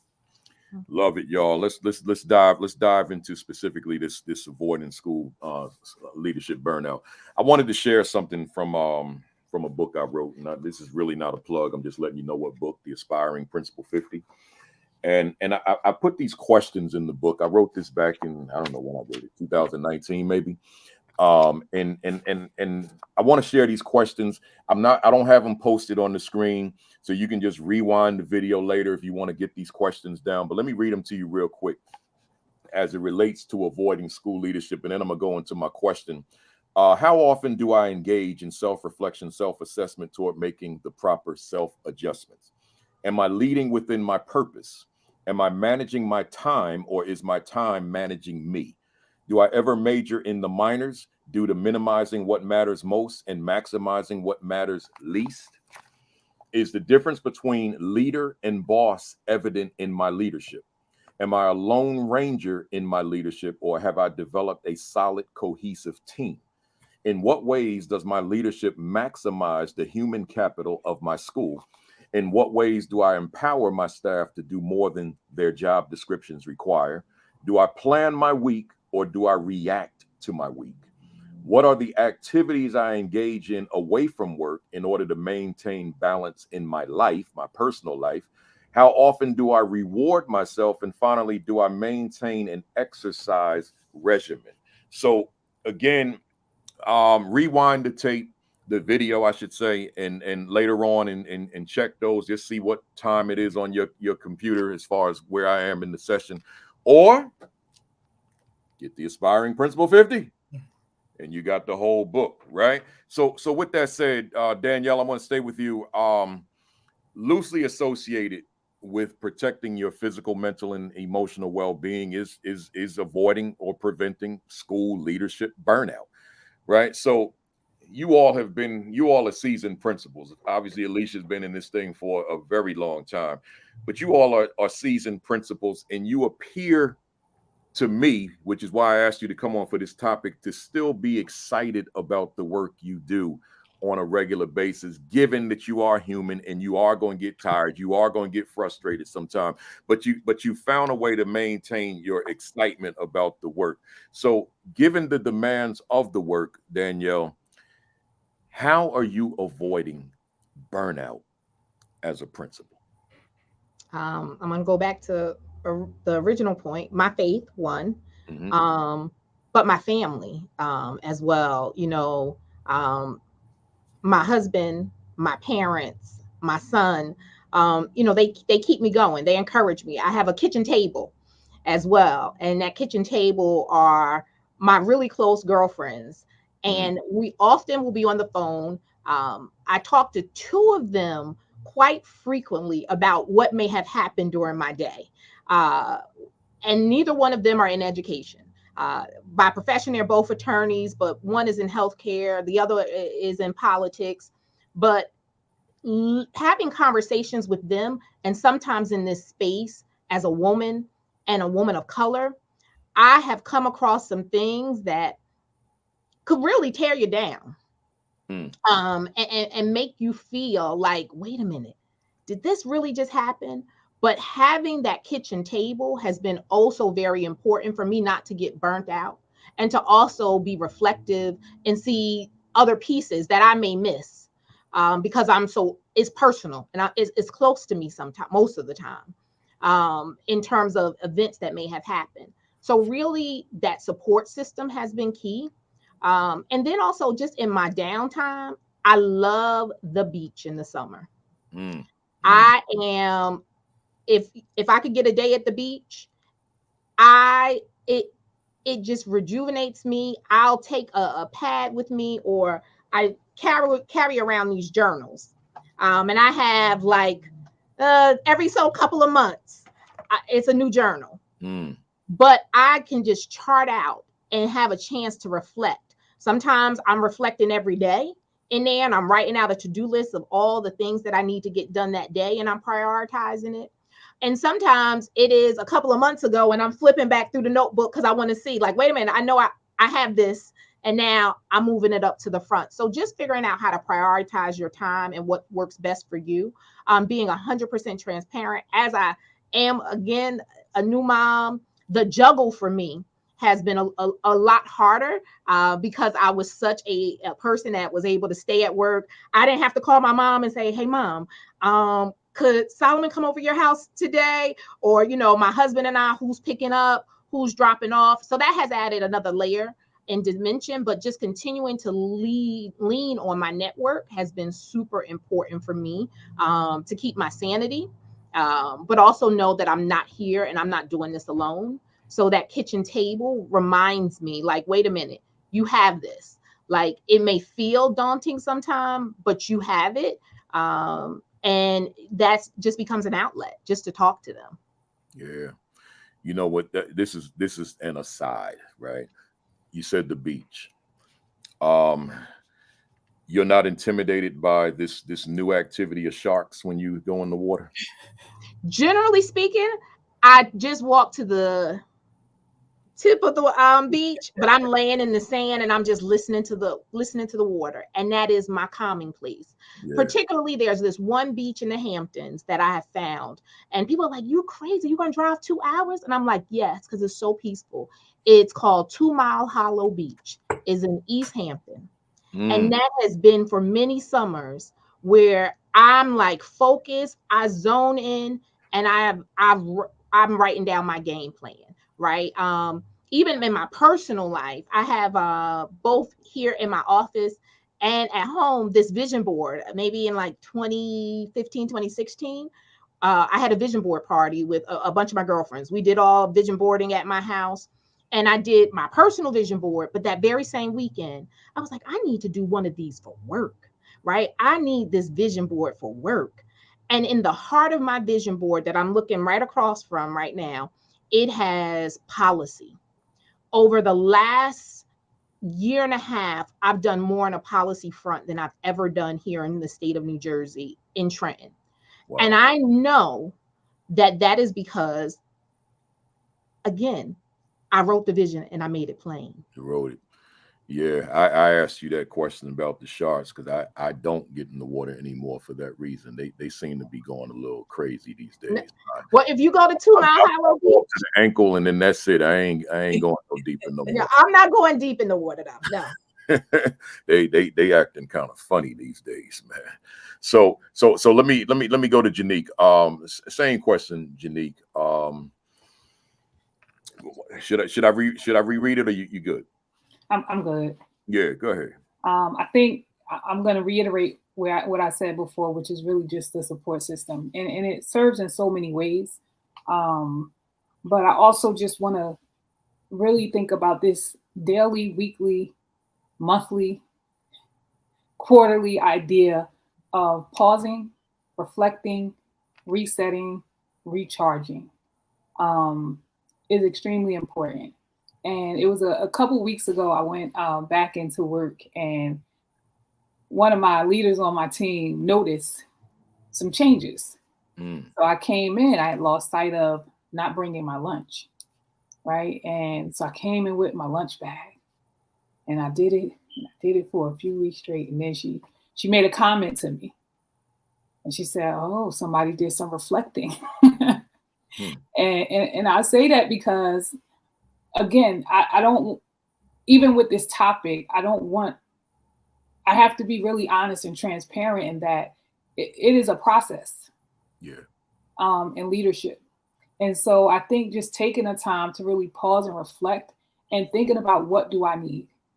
You know, in that time, I realized that one of the things I needed was I need to bring my lunch daily to make sure I don't push through the work and actually take time to have lunch. Yeah. I connected with a trainer, and now I'm training with the trainer a few days a week. I'm gonna have to call my principal friend on the line and get some of those workout videos she mentioned earlier. But those things to me was a result of me pausing and reflecting and really just seeing, what do I need right now? Because it changes over time. We change over time. So right now, this is what I needed to do to prioritize my well-being in this moment. And working out for me is something that became more challenging as I, had my family expanded, have children, I have a husband now, and life shifts. But I was really intentional about knowing that is something that is a stress reliever for me. That is something that I enjoy doing. That is something that makes me feel better. Right. And so I had to really just think about, again, what do I need, and how do I really incorporate that into what I'm doing right now? And I think that's what it is, because I do think it changes over time. My sisterly call in the morning, I have a sister call in the morning. And these are my blood sisters. But we wake up every morning, and between 5:30 or 6, somebody's calling. We talk every morning.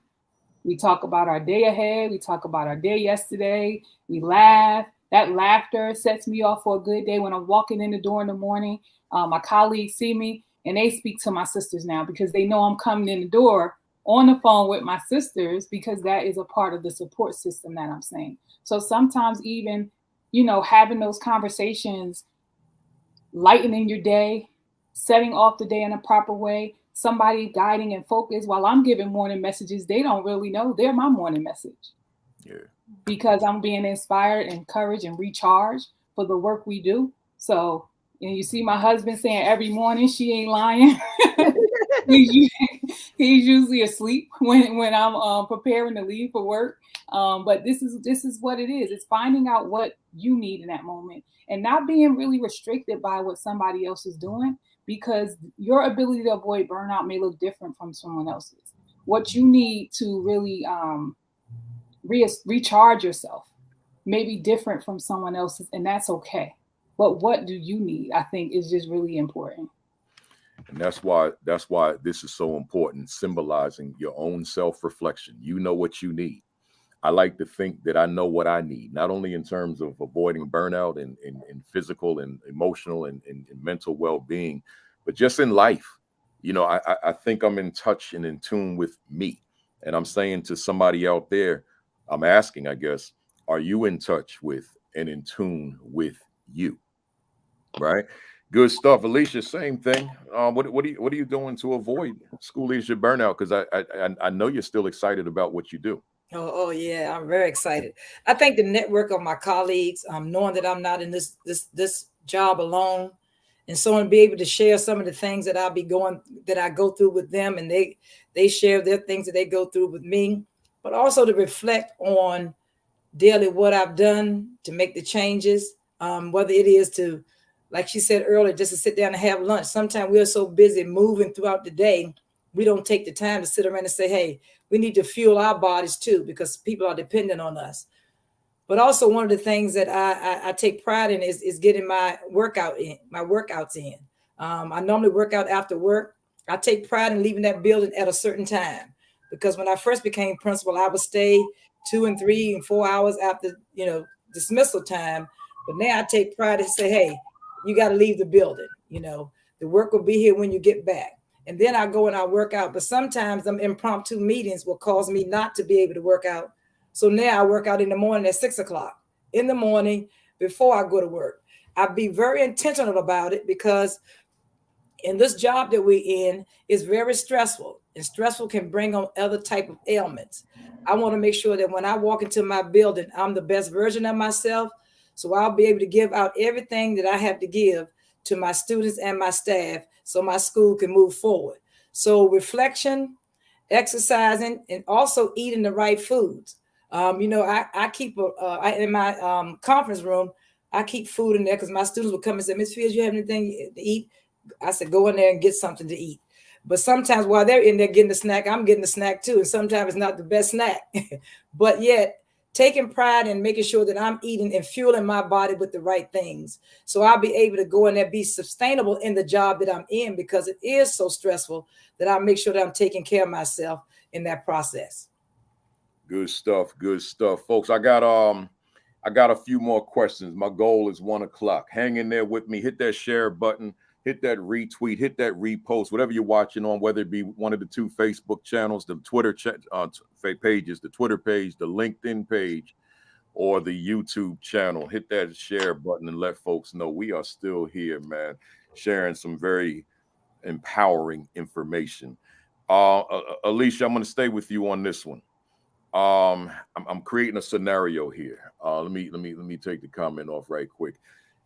I'm a first year principal. I'm somebody out here watching. So I'm a first year principal.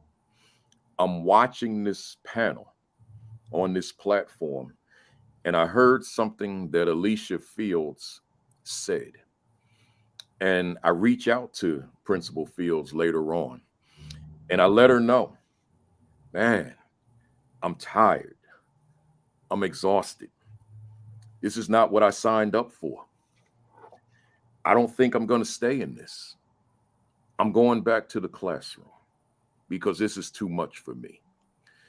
I'm this person, Principal Fields. I got a question for you. Principal Fields, what advice do you have for me that I could at least try another year after this first year of principal leadership and try my second year as opposed to going back to where I came from? I would say, are you really walking in your purpose? Like I said before, we can always say we want to be a principal, but are you where you're supposed to be? And are you walking in your purpose? And are you reflecting daily? The job is not easy, and you're going to make mistakes. We've all have been in this position where we've made mistakes. But are you reflecting so you don't make those mistakes over and over? And are you surrounding yourself with a team of people that support you? Do you have colleagues that are in the same profession as you that you can lean on to help you through those tough times? Yes, it's going to be hard, and then are you leading from the heart? It's that heart work, because you can say, I want to be a principal, but it's that work behind that title that is going to propel you over it. And then also, are you having and practicing self-care? Are you taking care of yourself? Do you have a balance? Are you just work, and don't have a balance? Are you prioritizing?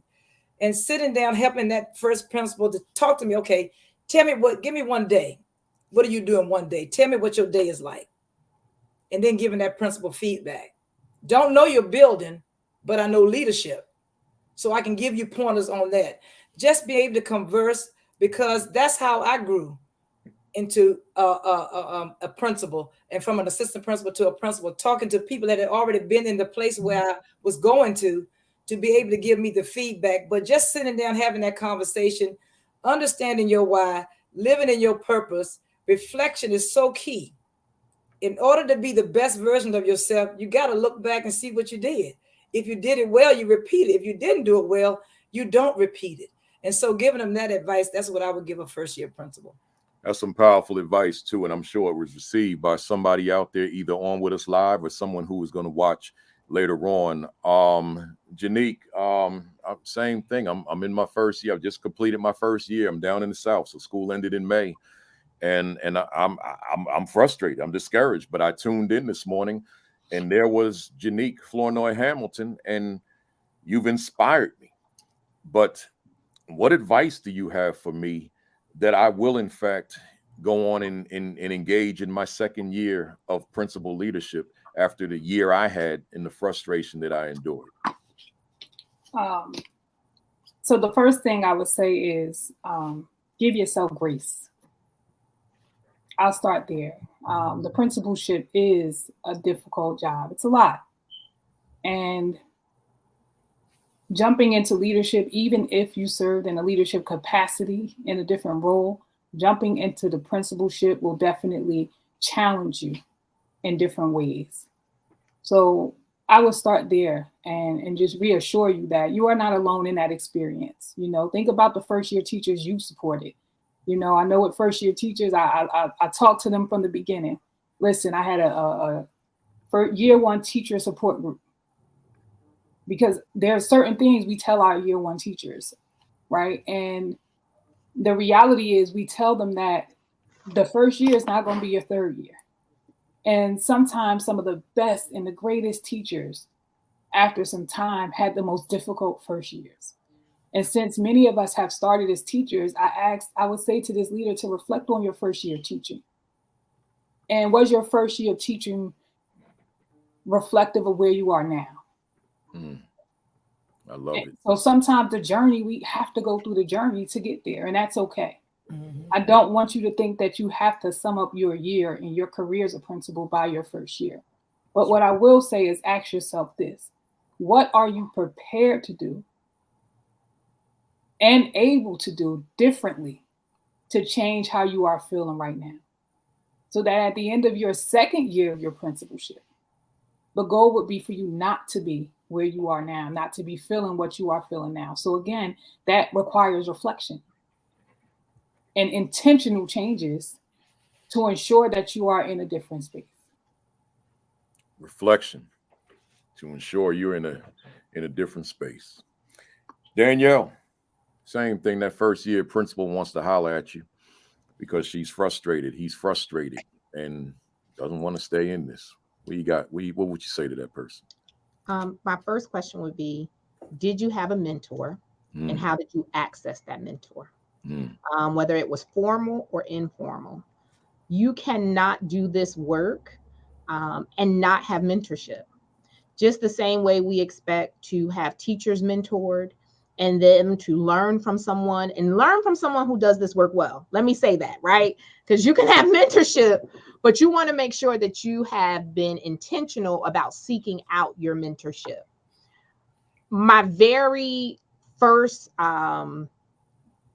role here as the principal, not the assistant principal, which was assistant director that I was, but actually when I became the principal, I had already done the New Jersey State Leader to Leader program, had that example of mentorship. And I knew, though, I needed even more mentorship. So I said, where are things happening at? What schools are things happening at really well? That's the school I want to go see. That was informal mentorship, right? That was just me taking myself. But then I had a strong principal as a teacher who has now become my mentor, and she has mentored principals for me as I lead our school forward, and our principals need mentorship and someone that they can bounce things off of. But I needed to make sure that we were intentional about it being a good mentor, because anyone can, you could get them and they could be a mentor, but have they done the work, and at what level have they done the work? Have they done the work well? Yeah. So my first thing I would tell any new principal that felt like their first year was really hard, let's think about year two. What do you want to have happen? How do you envision your school? What's the vision you have for your school? Now let's find someone who's done this work well, and let's think about the mentorship that they can provide you. How do you seek out? How do you can pick up the phone and you can call that school and you can say, can I come for a visit? Then maybe you can have something a little bit more formalized with mentorship, but you need a mentor. So that would be the first thing I would tell someone who feels like they didn't have a really successful year, is to seek out mentorship. I love it. And I just want to piggyback on what you already stated, that you got to be particular about that mentor, because that could be somebody that hang on. So I got a message from StreamYard. Let me just see what it's saying real quick. Access to your LinkedIn account. Click here to reconnect. All right, so my LinkedIn, something happened. So let's get them back up here. And here they are. They're back. All right. So I say to principals all the time, assistant principals, aspiring leaders all the time, probably every time I have an audience in front of me. When you look for that mentor, make sure that or that accountability partner, make sure that you're linking up with somebody that understands your work. Because you get with somebody who's looking at it from a theoretical perspective, but really doesn't understand what it is to walk in your shoes, they may not be able to give you the kind of advice that you're looking for. So that's really important. I just wanted to piggyback on what you had said.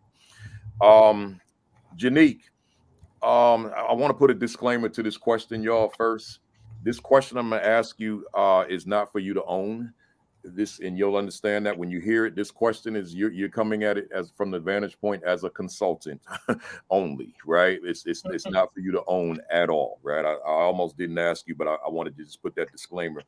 So Genique, you're on the platform this morning, and there's a veteran principal out there. This is not a rookie now. This is a veteran that things you said resonated with this person.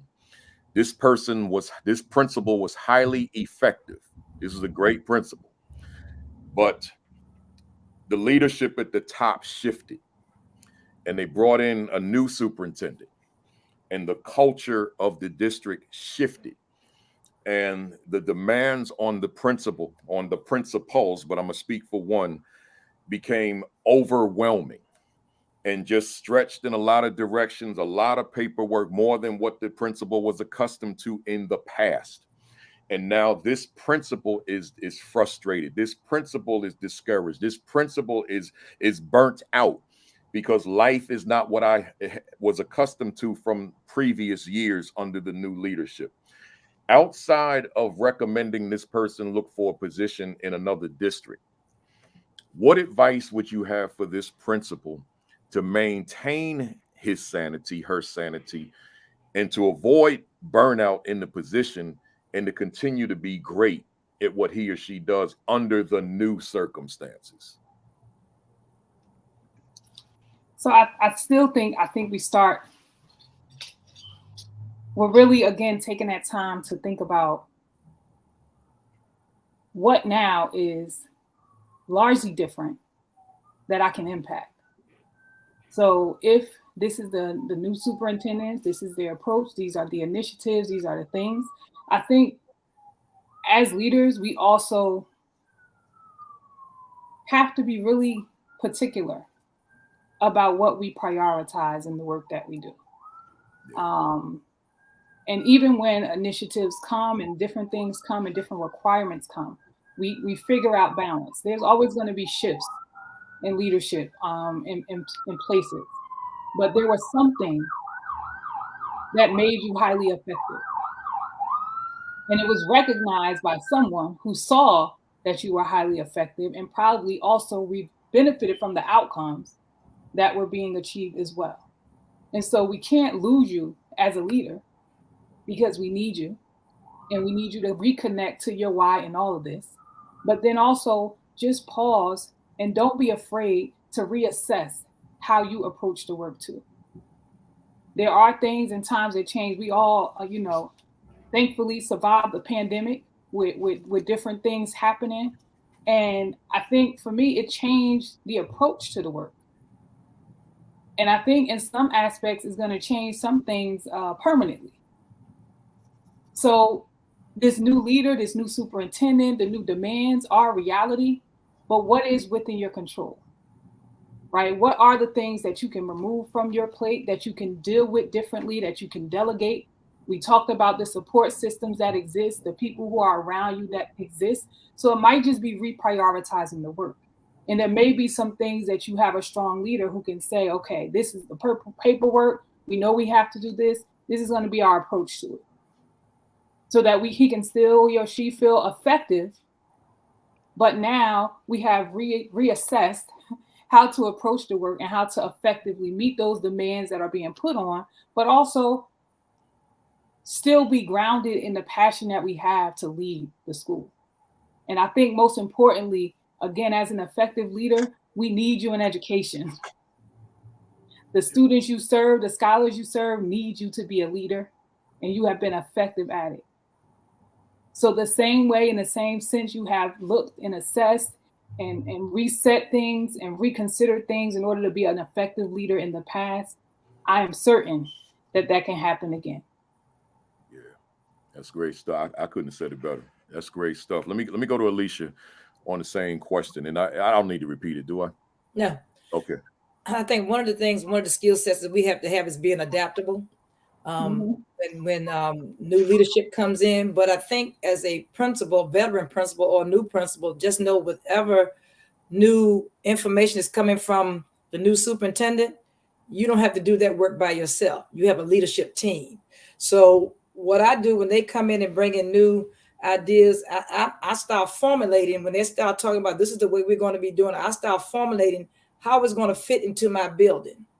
Then I formulate how we're going to do the work, not the principal, how we're going to do the work. And then I sit down and talk to my admin team because they may have a better way of doing the work than I do. See, just because I'm the principal, the sole decisions that are not made by me. It could be my assistant principal that makes the decision that we get the work done. That's how you have that shared leadership. Yes, I'm the principal. It starts and it stops with me. But every decision that goes on in that building is not made solely by me. So you have to get yourself surrounded by a team of people to help you unpack the work and get the work done. And don't feel that you have to do it all on your own. When you put everything on your shoulders, that burnout will come much quicker. But if you share that information with your admin team and your teacher leaders, you'll find out that the work will get done. Love it. Before I go to Danielle, let me just respond to my guy here, Marcus Scott IV. Hey Marcus, this is a an alternate jersey to my Negro League jerseys with the company that makes them. They created these summer mesh short sleeve shirts. So this is the Brooklyn Royal Giants, right? That's the name of that Negro League team. But they didn't wear these, but they created like these mesh shirts for all the teams, well, many of the teams, and this is the Brooklyn version. So it's not the Dodgers. I'm not in Compton, but I was in South Central all day yesterday. But this is the Brooklyn Royal Giants, Negro League team from back in the around the 30s and the 40s in the 20th century. I should have probably shared that at the top of the broadcast so y'all know what I'm wearing, because I'll be wearing these all summer long. It's still Negro League, but it's these alternate shirts, and they're good for the summer because they're made out of mesh. All right, Danielle, same question.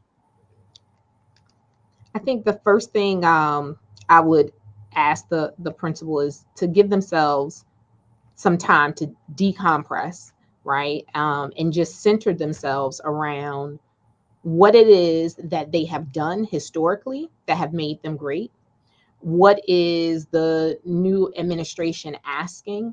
And how do you maintain and being true to yourself by standing on your principles, but also make sure that you're ensuring that the district goals are being carried out. If you find that it is really against who you are as an individual, I think those are always when we have to self-assess to see if we are still in the right place that we need to be. Because time, we have seasons in life. And so sometimes our season is meant to be in one space at one particular time of our life. And then at another time in our life, that season may have us somewhere else. But first, I think people have to make sure that you're standing and you are true to who you are as an individual. Yeah. And then around that, seek support that you may need to carry out those district functions. But there are times that a district may be going in a complete different direction, and that might just not align with who you are. Several years ago, I remember getting a call and being hired somewhere. I called to check in on that district and what was happening, and that those principles didn't align with who I was. So I stayed right where I am. And I think that that's so very important, that anyone at any time. Sometimes you can't be as effective doing your work if it's so contrary to what you believe and who you are. So I will first ask them to take stock to make sure that they are in the right place at the right time for themselves. And then if they determine that they are, then okay, how do we get down to business? What does that support look like around that I need to carry out the duties of what my expectations are? Good stuff. Good stuff. Listen here, y'all. I got 5 more questions. Instead of me asking each of you to respond, you respond if you want to, right? Somebody just jump in on these last few. They're short questions. Number 1, talk to us about the significance of distributed or distributive leadership as it relates to reducing the load of the leadership. Anybody jump on in here? I think it's important. Go ahead. I think it's very important. I have not mastered it, to be quite transparent, but I do believe that anyone that is doing this work and doing it at the highest of levels, you have to be able to distribute that workload. You have to be able to have a shared leadership style where you bring everyone to the table. Because if not, this whole question that we're talking about today, avoiding leadership burnout, you are going to be burned out because if you cannot delegate, you cannot do it all on your own. And you need to have some superstars on your team who could help to really carry out the work. And before you go on, because I know Alicia, you wanted to jump in here. Mike Dixon, from former teacher in Newark, Orange, assistant principal in Orange. Now he'll be invited on here at some point. Mike, I know you out there, but he's asking the names of those 2 books again. The Energy Bus. Yes, The Energy Bus. And and the other one was Who Moved the Cheese, right? Yeah. So those are the 2, Mike. Alicia, what are your thoughts? But I was just going to agree with her. You just have to delegate. You can't. A principal sees every blade of grass. Assistant principals don't, but you got to be able to give some of your duties to your assistant principal, because you will not be able to carry it on. If you try to carry everything, you will get burnt out. Surround yourself with strong people with skill sets and have that shared leadership and distribute some of those things off your plate. And Principal Kafele, may I also add? I think also, understanding that there are leaders who are not entitled, right? And there are many leaders in the building. There are many staff members in the building who extend themselves and want to go above and beyond, just like probably many of us were before we were actually in the principalship. We talk about the work being done, and don't be afraid to leverage those staff members in leadership. Yeah. Because I think it doesn't just have to be distributed amongst the leaders in title, but there are leaders in practice every day in the building, whether a teacher, custodians, cafeteria workers who extend themselves in different ways. Leverage the full staff of your building and find those rock stars who are willing to go above and beyond with you. And I think the key word that you're using is leverage, right? And I appreciate you sharing. It's not just the administrative leaders, but y'all got the young heads on the call right now. The ones or the young heads will see the video later on. You got to don't watch Lean on Me and try to be Joe Clark, right? You got he's a great principal, but you got talented people in that building who are probably being underutilized.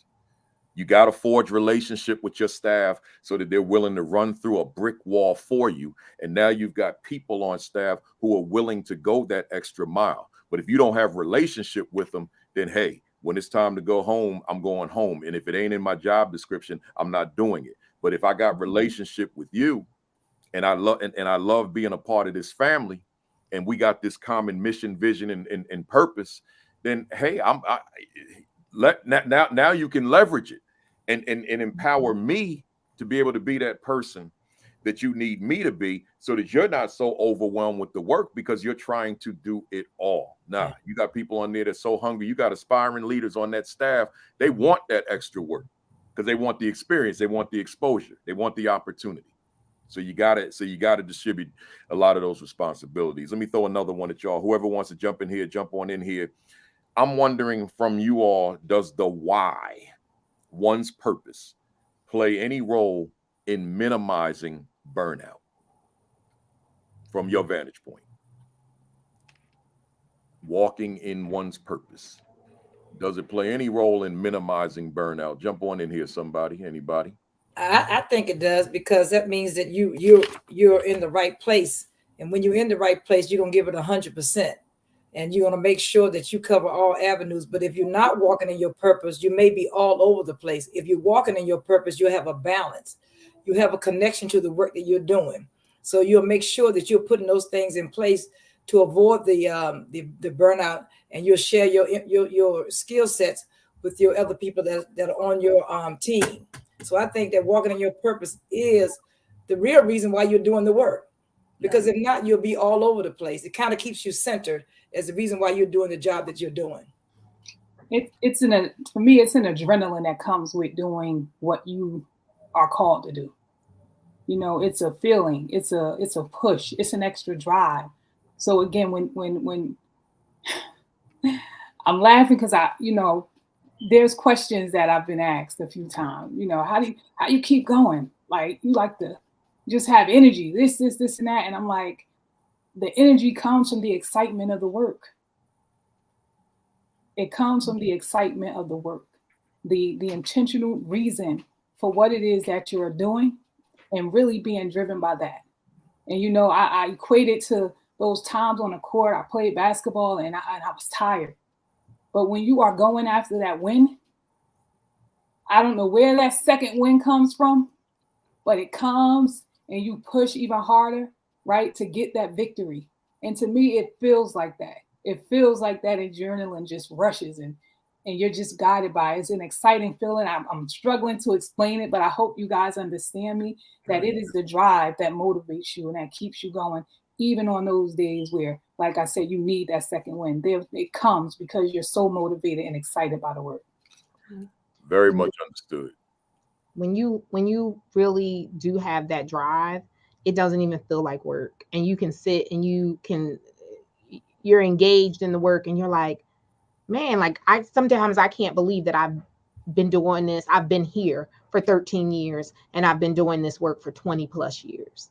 And it doesn't seem like it, because I can remember yesterday showing up as a teacher at Madison Avenue School and then Burnett Street School in Newark, right? And so that passion, that drive, it will keep you going, and it has to be part of your why, though. Love it. I got two more for y'all. Two and maybe three. This is for anybody. Toward avoiding school leadership burnout, is it in fact possible to turn the switch off on a daily basis? Or are there times when that switch just has to stay on throughout our sleep through the night? What do you think? I don't think it's possible to turn it off. You know, I know people say you got to have that balance, and I do believe you have to have that balance. But I don't think you can just turn it off. 4 years ago, when I had my son, I remember being in a hospital, and my son came a little early, so we were in the hospital for about a week. I couldn't turn my switch 100% off. There are pieces of it, transparently, that I regret, right, that I didn't turn that switch off. But the other pieces of it, it was okay that I didn't turn it off, because it was just as much part of me. And I can't turn off anything for my son. I couldn't turn off anything for our school, because this is my baby. Like, this is, sometimes I can't even explain it, but I remember turning the keys over to the principal for our high school. And I'm like, this is my baby. Because it really is, just as much as my son is my baby, this is a baby. Like, I feel like there are so many programs and ideas that we've birthed together here, that families that have become family to me, kids that I care about. I can't just turn that switch off. So I couldn't understand how when people release kids at the end of the day for something as simple as dismissal, you could see a kid walking home and not ask the question, wait a minute, you normally don't catch the bus. Get back in here. We calling your parent, right? Because you have to be that intentional and involved, and you should know the things that are happening. And when something seems off, you know that it's off if you really are connected to it, and you're connected to your school, and you're connected to your organization. So I know people say you should turn the switch off. Maybe there's a time, like if you go on vacation, it's off, right? But it's such a part of who you are. I don't think you can turn the switch completely off. I appreciate your transparency and your vulnerability in that response. I'm gonna say I'm gonna add my 2 cents after I hear from anyone else that wants to respond. I agree with her. I mean, if it's true servant leadership, you can't turn it off, because somebody always need you, and you always have to be available, and that's part of the leadership, that you can't turn it off. You turn it off, you may miss something, but you always have to be available, even when you're tired and you say, "Well, I just want to go and depress and don't want anybody to bother me."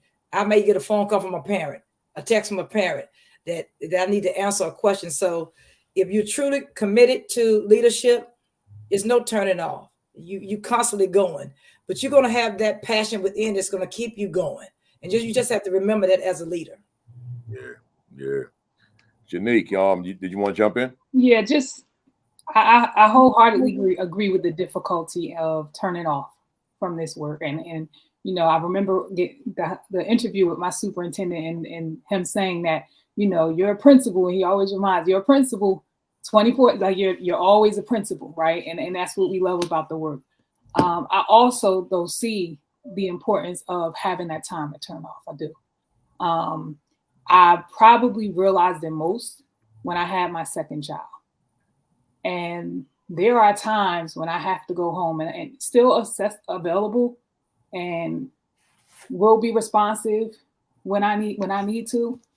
But when I come home and I am with my children, honestly speaking, when it is their bath time and we're reading at night and it's time for dinner, I really do try to just disconnect from it for that time. I'm a parent to many, and my babies, they know it. I received a card. My birthday was in May, and I was sharing with my leadership team yesterday. I received a card from one of our scholars who her dad is raising her and her mom's not in her life, right? And she put in the card, I'm graduating, but I want you to know you are the mother that I've had.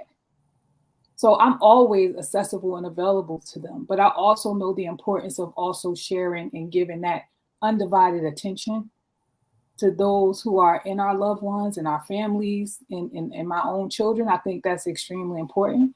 So I definitely, think we have to disconnect in some way at some moments in the day, and also at different points in the year to maintain our own well-being and health, and also at times just to give 100% of our focus and attention to our loved ones who need it as well. My 2 cents. Personally, I can't turn off. I've tried, because I preach the sermon in terms of what the work I do to turn your switch off. I preach that. I'll spend long amounts of time saying you got to turn that switch off. But I also let folks know that I don't practice what I preach when it comes to that. I'd like to, but it's the weirdest thing. Like, let's say, for example, for during the football season, I'm excited about a certain game, right? I've been waiting for this game all week. It's finally here. And as soon as we're like 5 minutes into the first quarter, I'm out. I'm sleeping. Because I turned off my switch. So if I open up this laptop that I'm on right now and just put a little something in front of me that's related to Principal Kafele Consulting, I could watch that whole game. Right? I could see. So in other words, it's like just the way I'm wired. I have to have my passion in front of me. See, that football game is not my passion. It's just something that I enjoy watching. Principal Kafele Consultant LLC is my passion. So if I could put something in front of me, doesn't have to be difficult work or just challenging work, just something in front of me that's related to what I do, then I could watch that whole game. I ain't gonna fall asleep, ain't gonna bat an eye. It's the strangest thing, but what it's speaking to, because I understand it, it's speaking to my love for the work that I do. It's speaking to my passion for the work I do. I was the same guy during my principalship, and it was the same thing. I'm looking forward to a game, a basketball game, football game, whatever it is, but I fall asleep as soon as the game starts. So let me put a little bit of my principal leadership, whatever school I was leading at that time, just let me just put it in front of me. I don't have to give it all my attention. Let me just put it in front of me, and now I can watch that whole game. I can watch a triple header if need to, right? So it's like that balance that I'm hearing from. I'm hearing from each of you, but you each said it differently because we're all passionate about what we do, right? So I'm not looking at it as I'm working. I'm just looking at it as I just got to keep this thing that I love so much close to the vest, So that's just me. That's not like I'm not on here saying to you all in the audience out here, so y'all do it like Kafele. I'm not saying that at all. I'm speaking for Kafele. That's all I'm doing. It just real quick, because I know we right at that time. Y'all hang on, y'all. We just about done. When I had my heart attack, now, if those of you that know my story and have seen that video, I was on a stretcher. I had given a keynote at the University of Miami, and I had the heart attack in the middle of the keynote. It was 60 minutes long. I had it 20 minutes in, and I finished the speech, 40 minutes with the main artery clogged 100%, which they refer to as the Widowmaker. I didn't know what I was dealing with, though. So I finished the speech because I didn't know I was having a heart attack. I didn't know what it was. I just knew I was in all this pain over here and here. So my point in bringing this up is this. They put me on a stretcher. They're carrying me out quickly, trying to save me. And here's what I say to them. To the medical technicians. I said, get my laptop. And I said, make sure, I'm speaking like this because I'm in pain, y'all. Make sure you get, my eyes were closed, all of the adapters. Because my mind, I'm dying, y'all. I don't mean to make light of it, but my mind still said, get my equipment. Because in my mind, I know I'm going to be fine, right? And I'm going to need my stuff, right? So, my man Vincent Stallings, man, as doctor, he said, that sounds just like you. But, we treat it differently. But the bottom line is, y'all, don't let yourself burn out. Yeah, Melissa, I'm on the stretcher, man. I'm on the gurney, man. Get my stuff, all of it. Hey, y'all, I got one more for you. Talk to us about, if it's important to you, the significance of rewarding oneself as it relates to avoiding school burnout, leadership burnout. Reward anybody. I think that in the role that we have, we always giving of ourselves. We always give because, we're always in a supporting role. But in that same light, we got to always keep focus of ourselves, because we want to show up as the best version of ourselves. In order to do that, you got to reflect and you got to take time for yourself. And so if you don't celebrate and do things for yourself, how are you going to be there for those people that you serve? So it's so important that you put yourself in a position where you can sit back and just say, hey, I got to do this for myself. And sometimes just carving out a little time here and there during the day or on the weekend or in the evening, but you got to prioritize that and make sure that the job doesn't overcompass your personal well-being.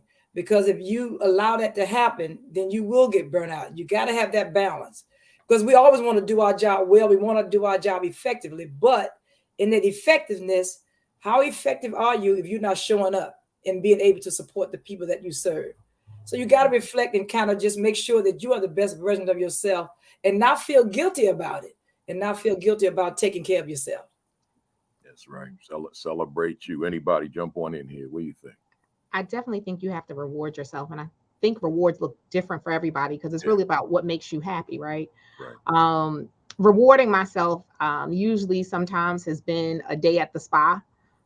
Just like even now I'm going to a conference, but I was real intentional. And I said, I'm gonna call because I know the hotel has a spa. Let me see how I'm about to fit in a little bit of time at this conference. Hence why I'm here at work. I said, let me get some work done today, but then I'm be able to take time during this conference and enjoy the spa. And then also just surrounding myself with my family and my friends. I love to have people over, host something with girlfriends, my family, because those things make me happy. So for me, that is a reward. Sometimes I'm like, oh my God, why I take on this? Like the day that you're running around and you're trying to get all the food together and make sure everything is set up. But then in the end, just having people around, people that you love and people that you know honestly love you and there's no hidden agendas, that's a reward for me. So I think everybody's reward looks different, but whatever is your thing that makes you happy is a reward for oneself. Yep, there it is. Genique. I think it's a must. Principal Kafele, when you said it, I thought about that game. I saw you sitting courtside, right? And I was like, yes. Professional game? The professional basketball game was either the Clippers or the Lakers. Yeah, Lakers. Right? Yeah, So those are the type of rewards. I think, you have to reward yourself. I think earlier I said, celebrate the wins, celebrate the successes, but also enjoy life, right? We cannot sacrifice ourselves and do all the work we do without taking time to enjoy life. Missing moments, missing opportunities. You have to find that balance. So I think it's extremely important that you find those things that you love and splurge a little here and there, please, because it is necessary. You work hard and you deserve it. And there's no need to be apologetic about it. I'm with you. No need. Because I'm going to reward myself. I'm going to do it. Look here, y'all. We've come to the end. Let's go through these rapid fire questions, y'all. And to the fam out there, hang in there with us. We almost done. And so hang in there. Let me. I'm gonna go 7, and then 6, and then with the last question, I'm gonna give all three of you the same question. So Genique, one word or one sentence. Don't go over a sentence. First 7. Here we go. Is education on the right path for underserved children? If we remove the smoke screen of equity. Therefore, can true equity occur in America's schools for Black, brown, and other underserved students? Yes, we have work to do. Does Principal Genique Flournoy Hamilton's work contribute to the progress we desperately need? Our school slogan this year for our 8th grade yearbook, was "Rise is in our DNA." It's in my DNA. If you could do a reset on your life, would your line of work be different or the same? The same. Why do you continue to do this work? The results, the community, because it's who I am. What fires you up, particularly within the work that you do? My scholars. And what do you absolutely love about the work you do?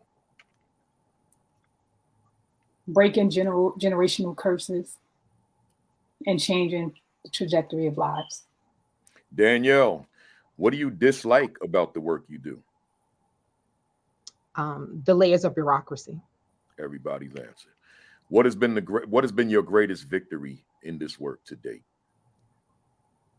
Being able to speak plain and now impact policy. What was your greatest mistake in this work?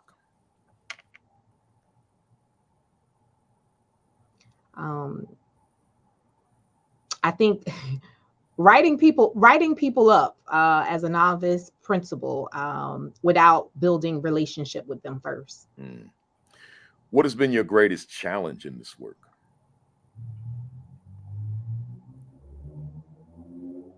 Making sure that everybody understands and holds true to our charge, even the weakest of the links. Are you proud of it? And I'm making an assumption here. Were you an assistant principal? Yes. Okay. Are you proud of your first year as an assistant principal? No. Are you proud of your first year as a principal? Yes. And lastly, who inspires you in the work you do? I have many people that inspire me. But I'm going to say, inspires me in this work has been Kathy Duke Jackson. She has been a mentor to me, and watching her over the years, and now even having her work with our principals, she's inspired me. Good stuff. Alicia, we're going to bring it home. What are you reading right now? It could be a book, it could be an article, it could be a blog, it could be anything. Culture Rise by Genique. Yeah. Yeah, that's my guy. Yeah. Jimmy Casas? Yeah, Jimmy Casas. Yeah. What book do you recommend for our viewers this afternoon? Your book. That's right. You don't mean this one, do you? Yes, your book. Your book. What do you want to accomplish that you haven't accomplished yet? Oh, wow. I just want to accomplish making the outcome of my teachers and my students each year gets larger and larger. More students going into college, more students going into the world of work, more students deciding what they want to become before they leave high school, and they providing them with those experiences. Good stuff. Are you satisfied with where you are professionally in this late stage of your career now? I'm satisfied, but I'm not satisfied, meaning that I'm satisfied, but it's still a lot that I need to learn and grow in. So I can always get better at the job. Yeah. What could you say to a viewer out there right now who continues to face closed doors? Just remain faithful. If this truly is your calling, the doors will open. Remain true to who you are. What could you say to a viewer out there who's lost their fire? You got to reflect and find out why your fire went out and try to put those things back in place to start again. Give yourself grace, knowing that today your flame may be out, but tomorrow it can be reignited. Never give up, never lose hope. And if Principal Alicia Fields was a word in a dictionary, what would be your definition? Compassionate. Genique, if Principal Genique Hamilton was a word in a dictionary, what would be your definition? Demand for excellence. And if Danielle West Augustine was a word in a dictionary, what would be your definition? Determination. I love it. That brings us to the end. I appreciate you, the three of you, for just an awesome conversation on avoiding school leadership and more. Folks on the call, our family, you know what we do. Hit us up with some emojis, whatever your favorite emoji is, and that's the way we applaud our guests. We, those of you who are new or you came on because you're associated with our guests, that's how we applaud our folks. Since we can't hear you, just give us your favorite emojis or combinations, as I see here with Darnell. Just let us know, let them know that either their message, their words, their thoughts, their ideas resonated with you. They benefited you. You can use them when you get back to work or as you're planning for next school year. Wow, I see them all coming. And my way of doing it, since I wear these baseball jerseys nonstop for 164 weeks, is I just pull a bat out and let you know that the bat symbolizes the home run, so that you hit that ball out the park, grand slam style, 4 runs every time you came to bat. So that's a whole lot of runs. This was powerful. It was dynamic. It was extraordinary. And as everybody's doing on here with the emojis, I thank you immensely for what you contributed to the virtual AP Leadership Academy and being associated with the number 164, as this was the week that we're in. Any closing thought? Matter of fact, first and foremost, even though I don't think either of you are consultants in a professional form, but how can folks get in touch with you if they do want to reach out to you and ask you a question? If you don't want to be bombarded with email, your social media handles, whatever you want to give. Let me start with Genique. Instagram is the best, Nikki_the principal. That's why I couldn't tag y'all in nothing, because I ain't know nothing, right? I should have asked you and I didn't. I was running this week. So give me that one more time. Nikki_the principal. You spelling Nikki as Nikki? Nikki _ the principal. All right, Danielle. You can find me on Instagram or Facebook as Danielle West. You can also reach me at dwestconsultants@gmail.com. Oh, so you do this work. I've done it a little bit. I haven't figured out how to find 100% balance to really dedicate and do this work on the side, but also make sure that our school still achieves the academic success we need to have. Excellent. And Mike Dixon took care of Genique. Alicia. I'm on Twitter at Feels722 on Twitter. All right, so give me that one more time. Feels722. At Feels722 on Twitter. So if you guys have any comments, any questions, concerns, anything, you know how to reach the three of them. If you forget, then just go back and watch the video at the end and get them again, and they'll be there. With that said, formally again, I appreciate y'all. Any parting words that anybody wants to share before we cut on out of here? Y'all good? Thank you.